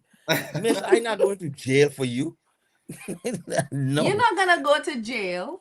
I don't know what's going to happen. I might even die because I'm black in America. So, I don't want first of all, I don't want no encounter with the police. So if you doing things, why you bringing them people here? Me, how you bring them people here? Yeah, another Spanish girl. Next. And I'll be more diligent to see if they're people. Yeah, no, but a I lot of understand what you women, mean. a There's lot a of lot people of don't tell people though. They don't tell people. Like, Why? there are people who met people, they get married and everything, and after you have all the children with a person, probably a few years down the line, when immigration get like a lot of people are now finding out that their partners don't have paperwork because the What? people, That's yeah, they don't know. Because if like the a person poach. never tell you, you're not gonna know. Every time you want to That's take like a finding trip, they say they a have to poach. work. See, and then you have kids with them. You get 5 kids with a man, and now you find out he illegal. You think she gonna turn him in, or you think she gonna A be man okay better with go him back getting Jamaica, deported? my son. Go back yard. Good. We gonna be all right. Yeah, go back. Oh, Somebody tell me like what happened when they start deporting Virgin Island citizen. Why? I don't have any problem No, it's going. aware. I back to the Virgin Island. No, I don't they have any. like it's I don't U.S. have any problem going home. They could do it. I don't get a problem going home. Send a me free home. flight home? What you Yeah, say? Jesus Christ. Like I ready to go. Send me. Yeah, I Is mean, it? I don't like the fair mongering, you know what I mean? I like the intellectual conversations that we could find ways or reasons to defend the Mm-hmm. cause, but when you fair mongering and you become emotional and sentimental, like I'd just be like, listen, man, I could find you 100 sentimental cars that you don't give a shit about. Mhm. You just only Mm-hmm. care about this one. None of these people on Facebook ever talk about immigration until right now, you know. So Mhm. Mm-hmm. now, for me, when I listen to them passionately talk about immigration, I'd be like, so you only had something to say because they had something to say? You Mhm. hadn't, you know this was, and then in the Virgin Islands, it was. You know who hate immigrants more than anybody in Immigrants. Caribbean? Virgin Immigrants. Islands. Yeah, Virgin Islands. No, but Virgin Islanders, they You don't think like so? hate. What? What? I Yeah, grew up in we the Virgin can Islands, my stand. God. I saw that They can don't what? want, they don't want Dung Island people there. I telling you right now. Oh no, it changed now because there's so much generations of Dung Island people. Like the energy kind of like shifting. But when I was growing up, what? They from where? No. All of a sudden now, Bouillon. yeah. Bouillon to the wall. You know what I'm Bouillon to Yep. saying? the wall. Yeah. And I say this all the time. People hear me say this a million times. Like, I don't mind anybody. You see, like you went to I watched some of your podcast stuff. I listened to your AI stuff. It was you, but it was like an AI photo. And you Mm-hmm. talked about wanting to go to school in Grand Bay, and like you grew up in Dominica. You see what I'm saying? Mm-hmm. So when I see you flying that Dominican flag and you went to UVI and stuff like that, it don't bother me. You Dominica gave you something. But like Mm-hmm. if you're mother from Dominica, but you born in St. Thomas and raised in St. Thomas, and you flying that Dominican flag, I have a problem with you. Bro, they don't know you in Marigot, my boy. They don't know you in Grand Bay. We know you over here. Why are you telling me about over there? You should be is I'd be telling people all the time, like my heritage is BVI, but you'll never catch me flying a BVI flag because why? I didn't do nothing for them and they never did nothing for me. That's my mother's country. I'm from St. Thomas, United States, Virgin Islands. I am going to project that always because they've given me everything between them and the United States. That's who gave me the life that I have. That's who gave me the opportunity that I have, the education that I have, the family that I have, the culture that I have, the community that I have. Don't tell me you born in Roy Lester Snyder Hospital and you telling me some shit about Antigua, my boy. Nah, then I gonna think you're a traitor. When war broke out, I don't know whose side you on. Them told a man ain't giving you no belongers card because you Yeah, could kiss you could yeah, kiss no, they ain't. easily But goodbye. that's fine. I glad I Listen, don't certify mine and I get mine before you start. Cause I don't get guilty by association when it comes to you. listen, I'm Get fine. them para denied. You there. That's fine. They can't deny me if they wanted to. But I just want people because if I feel like if I move to Dominica, I'm going to assimilate. I'm not going to be going to Dominica and going on a beach down Marigot and be like, With a yeah, US flag. You know what I mean? Me against Bay better than this beach. Oh no, no. Cookie Point better than this beach. Just shitting all over Dominica because I from St. Thomas, I Dongley. Dominica gave me work, Dominica gave me shelter, Dominica gave me protection, Dominica raising my children them. I part of Dominican culture now, and I down here telling them about St. Thomas. The first thing they tell me, you need to get for a line. I go back where you come from. So I'm saying I don't see why people are be upset with me when I be like, yo, just come And in the Virgin Islands, it's so easy to assimilate because it's so multicultural. It's not like you gotta leave your whoever you was or your mother culture in your household behind. But come on, man. One time I see them 2 flags in the bio, I'd have questions. Where were you born? And how long you been here? Who you Okay. Oh rolling with? Lord. And yeah, and who you know in Dominica. Who Okay, you rolling because with? I know people in Dominica for real, and they don't know you. I call them, I ask them if they ever hear about you, and they never hear about you. So stop flying them people flag. I feel All like right, guys. right That's how I feel now about it it. just became, TikTok made it cool to be Caribbeans. Because now everybody Right. wants to be on TikTok trying to show like they have some sort of like in heritage. Like before you'd see a lot of like Virgin Islanders, like TikTok people, like they would be all of them would be Yanking, right? Now all of a sudden everybody in the accent, like so now there's like this culture on TikTok. So now everybody wants to be important. They want to be from somewhere. So if my mother from St. Kitts, I'll be online flying the St. Kitts flag. But realistically, I don't know half of it about St. Kitts. I've never even been. I think that's just sort of what's been going on with like people now trying to fly the 2 flags. Or you see them Miami Carnival and they get 3 flags. They But get 3 flags. Like which one? My mother, one for my listen, mother, one for my father, one for me. when we first come to America in the mid to late 90s, it wasn't cool to fly a VI flag because in the parties, nobody was shouting out the Virgin Islands. They were shouting out. So the people them who were Virgin Islanders but had like other like um heritage, they would Mhm. fly Those that flags. other flag so they could feel like they belong to something. And I tell them I had to go through the years where they wasn't calling our name. Now they calling our name. You want to fly our flag back? Go and fly the flag you was flying before when it wasn't cool to be us. It wasn't cool to be us. But all of us is one to me. Like I say, Kyle, me, my friends, all our ancestry are outside of the U.S. Virgin Islands for the most part, right? Whether it be St. Kitts, Anguilla, Tatola, and the British Virgin Islands, all our ancestry is outside of the U.S. Virgin Islands. Most of our friends are the same way. Most of our associates are the same exact way. Most of us are all from a Tongue Island, if you will, heritage. But you have to love where you're from, especially if it made you who you are.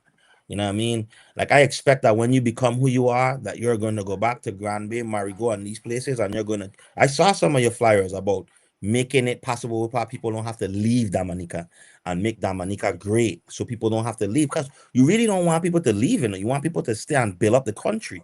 You know what I'm saying? So when you You did a decide, deep dive. oh yeah, You did a deep dive on my page. yeah, Because I what? went through everything. We got to vet you first for Oh Lord. got You gotta bet you gotta first. make Gotta make sure sure you I'm ain't not a buy that. fraud, right? I You mean, gotta we make have sure you you ain't buy that saying you degree online, man. Yo.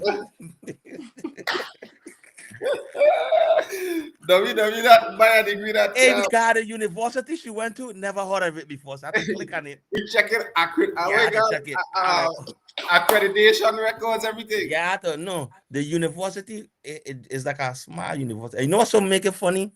Not the place where you went to study law. What's Oh, the the name of law that school, place? yeah, Barry. It's a Catholic university, Barry Okay, so University. my daughter wants to study law, but she wants to go to a small law school. She doesn't want to go to a big law school. So when I saw that, I was like, maybe is this one of them small law schools, But let me click it to make Yeah, it sure was small, in a yeah. in a made up name. You know what I mean? But yeah, we did a deep dive. We did a deep dive. But there was a Oh lot of great Lord. things that I saw there. Like there's a lot of love for your home country that I saw there. I know that you went to UVI and stuff like that. I know that you live in America now and you do great work, but there's a lot of patriotism there that you have for your heritage country that I admire because even in our own country here in the Virgin Islands, there's not a lot of people that really want to come back and for very good reasons. But then there's a lot of patriots that catch a lot of flack. There's a lot of patriots to the Virgin Islands that are abroad trying to better their life and prepare to come back home to make a difference, and they catch a lot of flack. You know what I'm saying? So I'm pretty sure people in Dominica be like, she ain't even here. Why she have something to say about Dominica? She ain't even here. She ain't even on the ground. She wanna come You know what I in. mean? Who give a shit if her uncle was a singer? We don't care. Like, you know, so Yeah, that's how people are. But I think all the Caribbean countries, VI included, have a brain drain. And I do not believe that the administrations are basically doing anything to really address the brain drain. Like, we losing people. Like, people go to study. They go to study forensic. They go to study, different things. Like, they want to be a coroner. They want to do different things. But then in your country, you come back home and you can't find work, or you're not being paid enough, or there's a lot of nepotism and favoritism. So I really feel that all of these islands really need to try to figure out how to solve that issue, because it is an issue. Imagine everybody who goes to study medicine doesn't come back to the VI. What's going to happen eventually? We have to keep importing people. And how is that going to benefit our health system? So it's same thing for Dominica. A lot of people go to study. Like, I actually did do my Caribbean law degree in Bahamas, and I am just waiting to do my stuff to get called in Dominica, because it's always been my thing that if I'm a lawyer in the States, I have to be a lawyer back home, because I just believe in always giving back to your country. So I'm in Dominica probably once a year, every year. Donations, go back to my high school and those type of things. But I really think that people need to try to figure out how you can help. Like Kyle spoke about, doing mentorship and different things. Like, how can we help develop where we come from? How can we make our countries or our islands a better place? I think if everybody kind of has that as their focus and less of, I'm looking out for me, I think it would be easier. We complain about things, but nobody doing anything to fix it.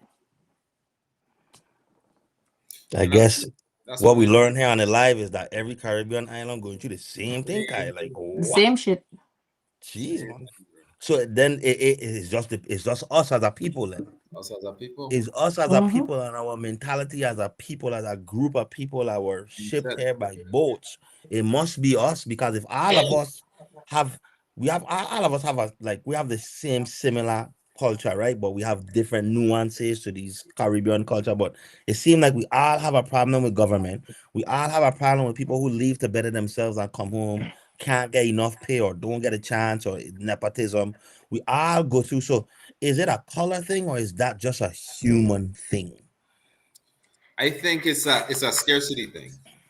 I think it's the fact that we come from a place that don't have much, so we have this scarcity mindset, and it limits us.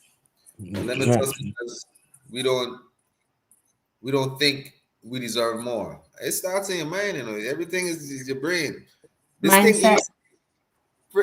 You born here, you struggle here, you go away, you make your life better. This is supposed to be a revolving door. Wrong here. If you go, you get better in the world, you come back, you bring that home. The old people them that in, they get out, they retire, and then it's a revolving door. But it don't happen that way. It don't happen that way, man. I'll be certain places. Like, for instance, I went up to the jail to talk to them dude about becoming financially literate and stuff, and everybody applauded me and say, "Okay, man, that's good what you're doing for them dude up there, man. They need it." But my boy, use a carpenter, use a plumber, use an electrician. You don't pass that jail every day. Why you never went up there and show them man how to list some tile? Show them man how to list. So therefore, they could come out. Because somebody might not be into financial literacy, but they're really good with their hands. Right. But everybody want to get paid. That's the thing. Nobody wants to give back. Everybody wants the compensation that comes with it. And that is where the issue lies. So it's one of them things, man. It's a battle we fighting every day. And the more we fight it, we could chip away and just get there, you know what I mean? Yeah. Well, Tika, we really appreciate you coming on at short moments notice. You ain't got to beat down your face, but you made the cut. You're still beautiful, okay? You still look amazing, Tika. You still look amazing, my girl. Okay? Even with your hoodie on, you're looking like Trayvon. Check yourself. Hey, don't go outside. Don't go outside. Yeah, before you go outside, Okay. Hey, like when you put a band wrong here, it's to cover the lace front, right? So nobody. No, my lace is good. It is good. Okay, cool. Yeah. Ready for bed. Got it. Yeah, man. But we really appreciate you. I don't know. Like, I feel like you've been following me before, but I only do the deep dive yesterday because I was like, what the fuck is this girl questioning me, man? Like, No, I like what to the- ask questions. I don't like to just be on people. Like, to me, sometimes I feel like if you disagree with something somebody says, your approach will determine how that person responds. So yeah, I want to know why you think that way. What's your point of view? Because I don't ever believe that my opinion is right and somebody else's opinion is wrong. I look at it as two people with differing opinions. And right, most times there's like a common ground. There's at least one thing you can agree on. And that's right. usually how I do it. Find the one thing we can agree on and just be like, okay, you know what? I reading them comments. Yeah, find one thing we can agree on, and then Yeah, Right. just be like, somebody in okay, them cool. comments making a blush, dog. Well, go ahead. Yeah, but it was cool. Like, I saw your point of view and I understood where you were coming from and I understood your anger. And it was also helpful that you didn't start cussing me out. Because then, But you if know you get what? out of character, I don't cuss I'd be people like, out there. okay, That's the thing. That's disengage. what I be telling people. People that come tell me message to get here like, "Ray, man, don't bite. Yeah, I don't cuss nobody out, man. I don't bite. Go tell him." But I'm not slow. Like, I could tell by your wording when you're taking digs at me and you don't want a conversation. You want to be emotional with me. Yeah. And I'm either going to dismiss you or ignore you. Or I'm going to say something slick to piss you off. Because I love to debate. I love because only two things are going to happen in a debate, I'm going to learn or I'm going to learn. That's it. So I'm going to either get some new information I never had before. I'm going to get some new information I never had before. But it's not a matter of being right or wrong. It's just a matter of because you shifted my perspective. You see what I'm saying? You didn't tell me I was wrong. You gave me information, something to think about. And I went and thought about it. You see what I'm saying? But if you had come at me like, yeah, you's a coon, you following Trump. Bro, first of all, I'm ex-military. And I didn't do very well in the military. But one thing that stuck with me is that the structure, right? Like commander in chief, general of the army, colonel, lieutenant, captain. Like, that's just how I was brought up as a young man. So it don't matter who's sitting in the Oval Office. I'm gonna have respect. I never said nothing bad about Biden until it was election time because now I'm campaigning. You know what I'm saying? Mhm. But while he's in there, I didn't say a peep because I have to support my president because I'm an American. I could disagree with my president. I could say things that I don't like what he's doing right here, but I'm not bashing him. I ain't saying he should die. I ain't saying he's a worse person or not. I ain't saying none of that. Because why am I here benefiting if I don't understand what the structure is? You see what I'm saying? So once you come to me telling me like, oh, you love the orange man, you're a coon, you're a bootlicker, you're dumb. I know that you're dumb. And you don't have no control emotionally and you can't speak intelligently. And then it's, you know what's cool? Cool is coming on a red man post with everybody else and saying crazy stuff because I ain't really going to say nothing back. So it's safe here. You see what I'm saying? But anytime I make it unsafe for you, they will never show up. They're only here because I am safe. It's easy for you to come and say whatever you want to me. I ain't saying nothing back to you. Especially if you come to me, one of your fans in here, I debate with her all the time and we disagree all the time. Chelsea Arden. I love her to death. We swear to God, I don't see stuff eye to eye with her at all. But whenever she comes at me with a question or she tries to talk to me, it's intellectual. And I jump at that chance every time. Even if at the end we don't agree. But she came the same way you came with a question or with a statement that's like leave it open for discussion and not insults, then we could talk all day long. And she's been bigging you up in these comments. Oh Lord, yeah, I've Lord. been seeing them in their comments. Bye. Yeah, Hey, man. Chelsea. Yeah, Yes, so but we it's really just, Mhm. different people. There are some people I just don't like. Literally, there are sometimes people be like, why you delete comments on your posts? Because I do not have time to engage with idiots. If Right. somebody asks me a question or like, we're not gonna agree on everything. I'm an immigration attorney, so if you come telling me immigration attorneys had a problem, they should get. Somebody told me I should get deported to Dominica, and I'm like, well, I need a free vacation because I can come back. You know, like if you come at me with that whole thing of I need to get deported, then Yeah, I that's am not that's going crazy. to engage with that nonsense, you know? But if you make a statement, I might try to tell you, well, okay, this is not exactly how it works. And I try to do that without being condescending. Like, I'm not like, well, I'm a lawyer, I'm right, you're wrong type thing.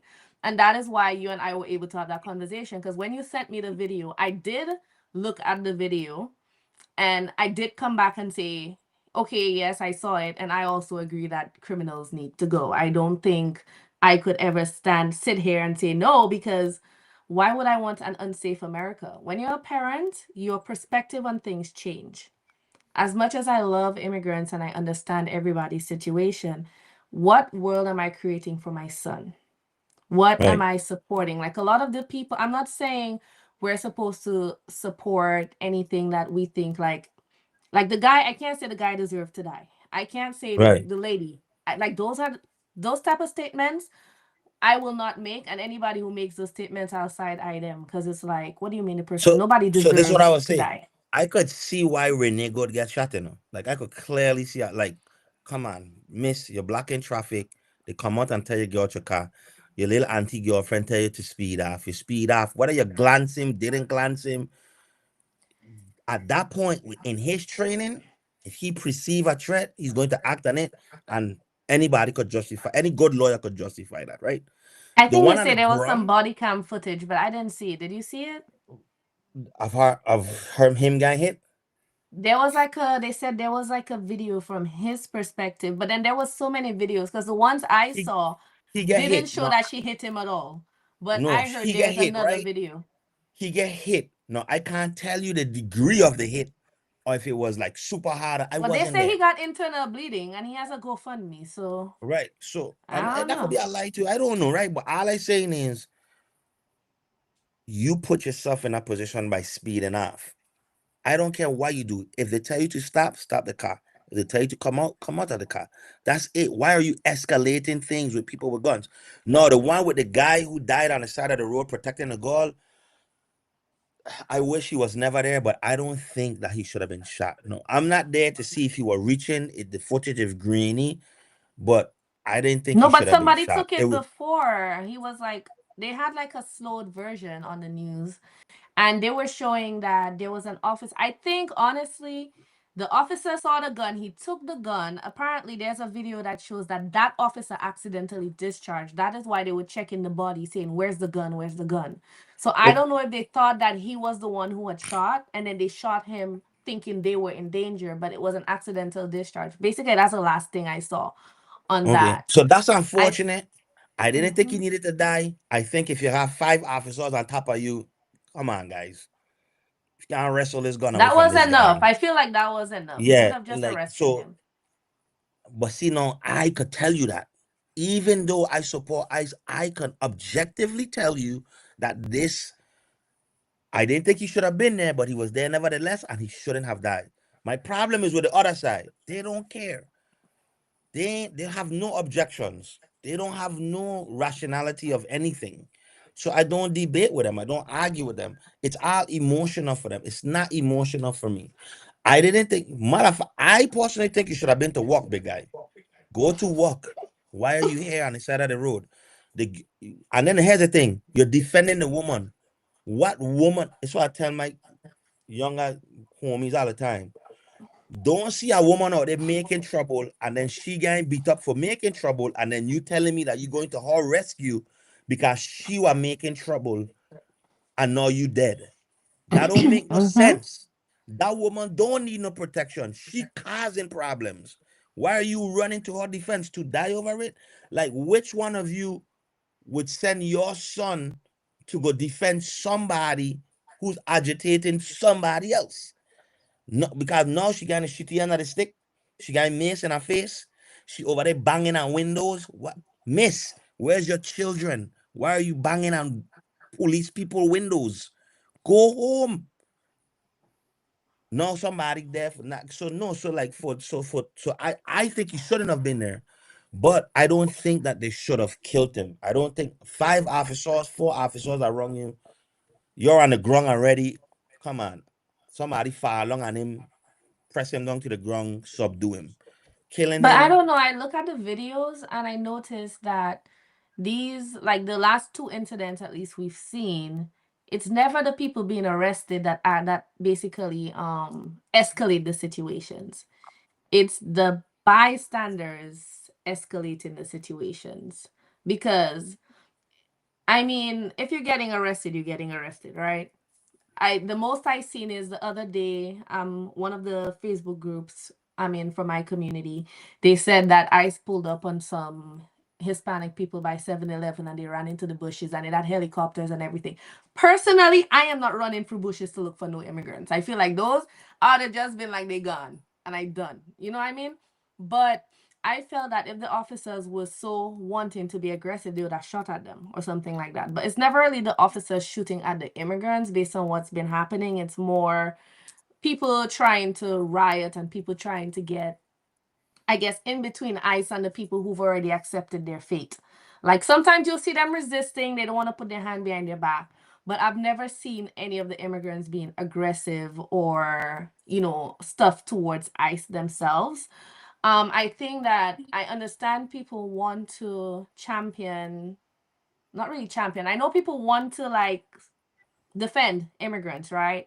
But I think that our positions really as Americans, and I'm American, is we can do so in other ways without impeding and putting our safety and other people's safety at risk. You cannot stop ICE from arresting somebody if they want to arrest that person. If it's just you and somebody else and there's 7 or 8, 9, 10 officers, there is no way in hell you're going to stop them from taking that person. So I feel that we have to be smart. The way that if we have to do anything, that has to be legislation. Legislation is what is going to change things. What they're doing right now is making the situation worse, and it's only going to increase the loss of life.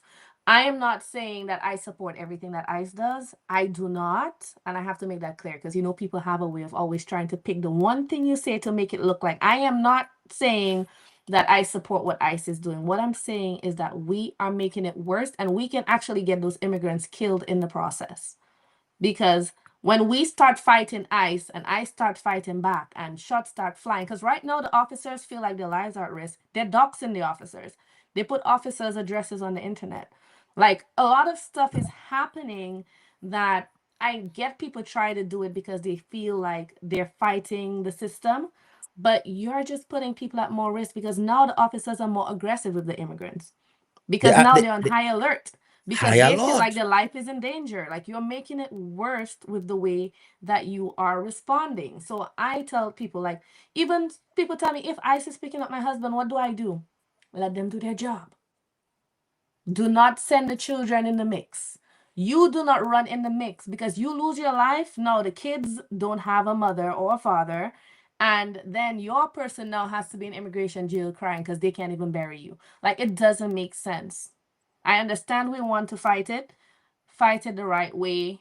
Don't get like, don't like, it doesn't make sense. You cannot win. And I know somebody posted on Facebook the other day, ICE now has this thing where they can come into your house without a warrant. And somebody said, remember, you have a Second Amendment right. And I'm like, well, you have a Second Amendment right to die because that is what is going to happen. Because if ICE breaks into your house and you start shooting, what do you think is going to happen? So I know people say those things, but it's not very logical when you think about it. I never see nobody win yet. Nobody never win against the police, ever. And live in America still. No, sir. Like, no, that you gotta pick your battles, man. And the battle that is easiest and safest for them to do, they refuse to do it. They refuse to do it. That's the problem. Like, you don't like, that's my only problem with them. I don't have any problem with you being against immigration. I don't have any problem with you against the removal of immigrants. I don't have any problem. You have a right to feel that way. I feel differently from you. What I have a problem with is you thinking that you can incite violence or encourage agitation and call it protest. That is not protest. These people were not peacefully on the side of the road, and I see them, I say, oh, get them, they're protesting against us. No, these people were impeding their progress, agitating Pelting them, stones and all kind of pelting stuff. Like stones you're at them. making them Right, upset. right. So don't tell me I victim blaming. These people wanted what came to them. Right. And if they didn't want what come to them, they didn't think too far ahead. And that is a problem. That is a problem. You see what I'm saying? So I just saying, like, and then if you think that, yo, let me and then Kai said earlier was so important. Just the other day, you hated the police. You wanted to defund the police the other day. And now you want the police to help you with ICE. What? Crazy. Okay, all right. Okay, cool. I'm gonna just let y'all know this revolution you're talking about, this civil war that you want, people, and if it happens, a lot of people are gonna die. Mm-hmm. A They lot don't of want a people. revolution. This is what I'm saying. They ain't Right, really okay. want no revolution. They just talking because some No, good but to the say. people gonna die and they don't see it. The people It that are gonna die is sounds not good to even the say ones on the who start internet. that crap. The It's the people ain't innocent out people. there with fucking AR-15 saying we want a revolution. They and Vybz Kartel internet making fucking statuses. Like, don't even get a shit no energy, bro. That's why I said I feel like my head exploding because they ain't really want what they say they want. At the end of the day, man. Yeah, And then Chicago said they were gonna do whatever with ICE, and ICE went in there and did what they had to do, and ain't nothing happened in Chicago. So everything is just on the internet. But people have to just be smart, because I tell all my clients that all the time. Like, one of them messaged me today. She's like, "What if ICE picks me up?" I said, "Well, you have a lawyer. That's all. Like, you ain't about to be sending piss out the window because you see ICE at your front door. Like, those type of things don't make no sense. You're just gonna aggravate them, and they are going to come into the house, and they're not gonna treat you very nice. Like, there was one person who he ran when he saw ICE. The officer bust up his face, and then they beat the man up because the officer fell. So it's like, when you think about it, it's like they're gonna beat you anyways. You might as well just be calm so you don't get beat, because when you get to the detention center, you're not getting no medical attention. So while we want to fight the system, I think we need to fight the system in the courts. That is already being done. There's a lot of lawsuits that have been filed. A lot of stuff has been granted, because a lot of what's happening now is really not in keeping with the way the law is written. So we have people who are fighting this, but they're fighting it in the place where they can actually make a difference. Trying to block the street when you see ICE, trying to pelt stones, and I think there was a video of Haitians beating up ICE in New York. Like, those type of things, it's like, it's just gonna make it worse for you, because then the administration is going to come after you the same way they're coming after what they call it, the Somalians. Because if they notice that this is a thing, that certain people, let's say every time I go to arrest a Cuban, a mob attacks me, what do you think the administration's response is going to be to that? So yes, it is bad, but that is what attorneys are there for. This is one battle that has to be fought in the courts, unfortunately. And yes, I guess people say if enough people come out and protest against ICE or stop ICE, that this will stop. It's just going to get worse, because they have like a $50,000 signing bonus. So a lot of people now want that $50,000. There's a lot you could do with $50,000. So all they're doing now is just recruiting more people. So they're lucky I can't sign up. It's not working. You can. Anybody can sign up. They're taking people with records too. I can't sign up, nigga. They better be happy I can't sign up. You'll fire me that be 3 days in a week. God. But yeah, we just gotta be smart, man. Yeah, you're gonna be online making me scared, and then I got it to do my job, and you're already throwing rocks after me. I think you are a person online talking crazy like I need to die, and I going home to my children for sure. Okay, so keep playing dumb. I don't play dumb. One time me and my brother get pulled over, right? And my brother arguing with the police, and I like, my boy, like, what you think? You think he going not give you the ticket? Like, when you say, oh, no, I was going, you think you're going not to give you the ticket? but you getting that ticket, whether you argue or not. So it don't even make no sense. Just say, damn, I was going that fast. Sorry. Let's go about our business, dog. No interaction with these people past getting a ticket is going to end well for you. Being is not going to end well for you. Like, you stop watching TV, stop listening to these people, man. Think about the bigger picture. Go fight the fight another way. Yeah, don't fight it the way these people fighting it. You're going to lose 10 times out of 10. So we gave them about 4 hours. Tika, we happy that you Yep. came on. We happy that Basically. you, yeah. The 4 hours much needed. You know what I mean? It was a much needed discussion. It didn't went on for no reason. There's people with opposing sides. Dwayne Utley said that we're victim blaming. I don't even know what I mean, but I don't think um, anybody blamed any victim here. I don't know. We just said don't They do the crap. That's gonna get they you have killed. listen to me. These people on the left, they have these like they did I mail them out like a list of phrases to say in certain situation, and then I just regurgitate it and think like we're stupid enough to go for it. We're just not. You know what I'm saying? But Dwayne is a very smart guy and he contributes a lot intellectually. Probably just being an asshole at the time right Shout now. out But Dwayne. shout out Dwayne Utley for sure. Like he's not. I'm not gonna ever like play his intellectualism when it comes to these topics. He has his views, I have my views. It is what it is. But I appreciate you coming on. I appreciate everybody stopping in with us on the Caribbean Currency Podcast. We hope to have more. Hopefully, we don't have to have Tika on again. Like by the time we do some more live, that this is settled. Yep. But we would love for people to follow her page, especially those of you who are children of immigrants, are immigrants, and may need help, assistance, or guidance. We're so fortunate to have somebody in our community that is already hands-on and knows exactly what she's doing. I would encourage you to reach out to her for questions, and I would encourage you to pay her what she's worth. You heard the lady. She went to school in Dominica. She went to school in America. She went to school in the Bahamas, and she went to school in the UVI. I didn't even go to school and they give me money. So make sure you give her money for her services. She worked hard for it. A lot of people have vouched for her in the comments, and we appreciate her coming on and giving us her astute Especially point on of view. such short notice, man. Short Really notice. I ask her now, like, hey, you look good. Can I ask them girl and like, hey, you look Yo, good? what- Like you are you I really- prepared? Right? She like, nah, like send me a picture. The girl sent a picture like this, like, oh, guy, what the fuck is this? Nice. I don't know, bro. But obviously, they'll take you as you are. You know There what you I'm go. saying? So yeah, we really appreciate you. Kyle, as always, coming up with the topics. I never see Kyle this passionate on anything. Well, I have seen him passionate, but all these cuss words is Kyle cuss all the cuss word them in his one life. He gonna cuss for the rest of the year, guys. Don't worry about it. He ain't cussing no more. I would Okay, try. that ain't even Kyle don't even be cussing. Mm-hmm. You know what I mean? We roll reverse this year, it look like.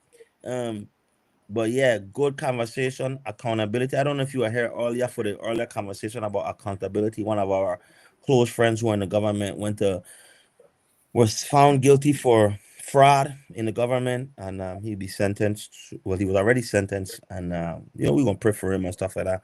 All of us have held him accountable within our inner circle.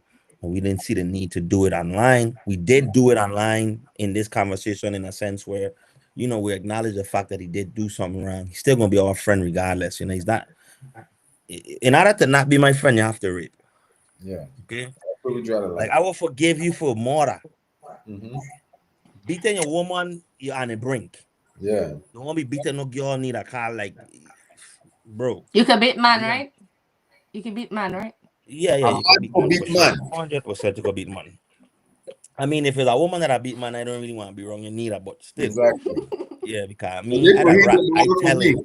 I tell him immediately, you're going jail. You put your hands on me, girl, you're going jail. I tell him right now, I might She bail did. you out, but you're still going jail. You might bail her Yeah, out. yeah, I can bail out. Why But bail her, bail her she out? gotta go jail. Yeah, but she gotta go She jail gotta sit still. up She for a gotta little while. understand this consequence. But what you I do? can't hit her back. I can't hit her Yeah. back. So something gonna happen. You think you just hate me and nothing ain't gonna happen? Yeah. Go get your fingerprints and eat that dumbass jail food. Yeah, sit down in that nasty ass processing cell for putting your hands on me. My mother didn't like that. But Mhm. as I was saying, you know what I mean? Like, we're the do the crime, do the time type of individual. So of course our friend is he's gonna do his time. We're gonna support him through that. We hopefully that I know when we come home, we're gonna spin his story so we could advise other youth not to do this. We're Yeah. gonna use his cars as no. So we are already prepared for what happens when he come home, right? Like we know what your role going to be. We know how we're going to use you to help reconciliate what you did to the community, and we'll take whatever ridicule as friends for you, and that's okay, right? Because we are pretty sure that you would have done the same for us if we screwed up, and some of his friends, including myself, have screwed up before in life. So yeah, that conversation was about accountability, and then last minute was about immigration and immigration reform.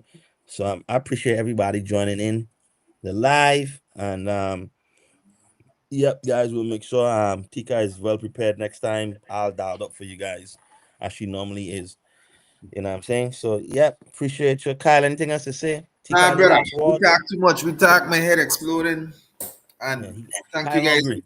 I hungry, That's my how head it is. Kyle got hot. headache and he I hungry. hungry. Okay. You don't know what you used to be here chewing on the side. I got eat. Yeah, man. Anything else you want to say, Trayvon? Go ahead. Trayvon Martin. No, I'm good. I just, it was a good conversation. It's always good to speak with people that are. I like speaking with people with different views because I feel that I learn from other people, and Yeah, also you can see different points of view. And sometimes you may be able to give people a different perspective, like something they never right, even thought about. And also to answer questions, because a lot of this immigration stuff, most people don't understand it. And right. that's why the most thing you hear everybody says, if you've been here for 20 years, then you should Mm, have already sort yourself out. But then tonight you're finding out that there are just some people who just gonna have to be here till they get deported because there's nothing yeah, they can do. So at least right. now you know that it's not always like that for everybody, and that not That is true. everybody can go and come back. Right. So that knowledge is also important, because when you're making your Very. arguments, of course, now you know that's not the case. You're not going to be making the same argument over and over, because then what's the point? It's redundant. So it's just always nice to have these conversations, understand different points of views, because different demographics see things differently. People from the VI obviously are going to have a different opinion about things than people from Dung Island, Right. because we feel like we're the reason there's a VI. The VI is Right. made up of a bunch of Dung Island people. So it's Mm-hmm. always weird when I see, like, when I remember when ICE was in Red Hook, like a lot of people from the VI was on Facebook laughing and talking a whole bunch of crap. And I'm just like, how many people from the VI can actually say that they don't even have a grandmother or great grandmother who was from another island? It's like we're all immigrants. We're I all hope. the I hope and descendants about of my mother, my immigrants. son. My grandmother was in St. Thomas when I was like, what, 1, 2 years old. Like, like all of us are coming from somewhere, even if we were born here or not born here, but it's like a melting pot of cultures. So it's nice to have that conversation. Always good to have the extra insight. I will And wait it when was them pick nice up my meeting mother you. down there by Red Oak, So Keep sure. telling her stop coming over here. Retarded. Yes, but we appreciate it. So we're gonna sign out from our weekly live. We'll be so busy we never get a chance to remain consistent with these lives. I'm going to But change. we're that's gonna change. We're gonna be very consistent. We encourage you guys to submit topics, submit information, stuff you want to hear talked about, stuff you want to hear us dissect. I mean, I'm not the smartest or the sharpest tool in the shed, but I know a thing or two. Okay. Mhm. So with that being said, Kai, do the and how you that thing you say and whatever you say. All right, Anyway, guys. you don't know, man. I don't say. All right, guys. Again, man, thank you guys for tuning in. Share the live, subscribe. If you're watching this and you just spent past few hours with us enjoying this content, I need you to hit the like button, the follow button, the subscribe button, and whatever it is you're watching this. That's going to help with the algorithm to keep us keeping this thing moving and help support us. That's the one way you could support us in bringing you this content. I just simply following, liking, sharing, etc., man. Subscribing, importantly too. So, at the end of the day, thank you guys for another episode of the Currency Exchange and Caribbean Currency Podcast. We're gonna see you next week. Next week, Tuesday at 7 p.m. with more topics. All right. See you. Peace. Peace. You gotta do peace. Just need a big bag, a big bag.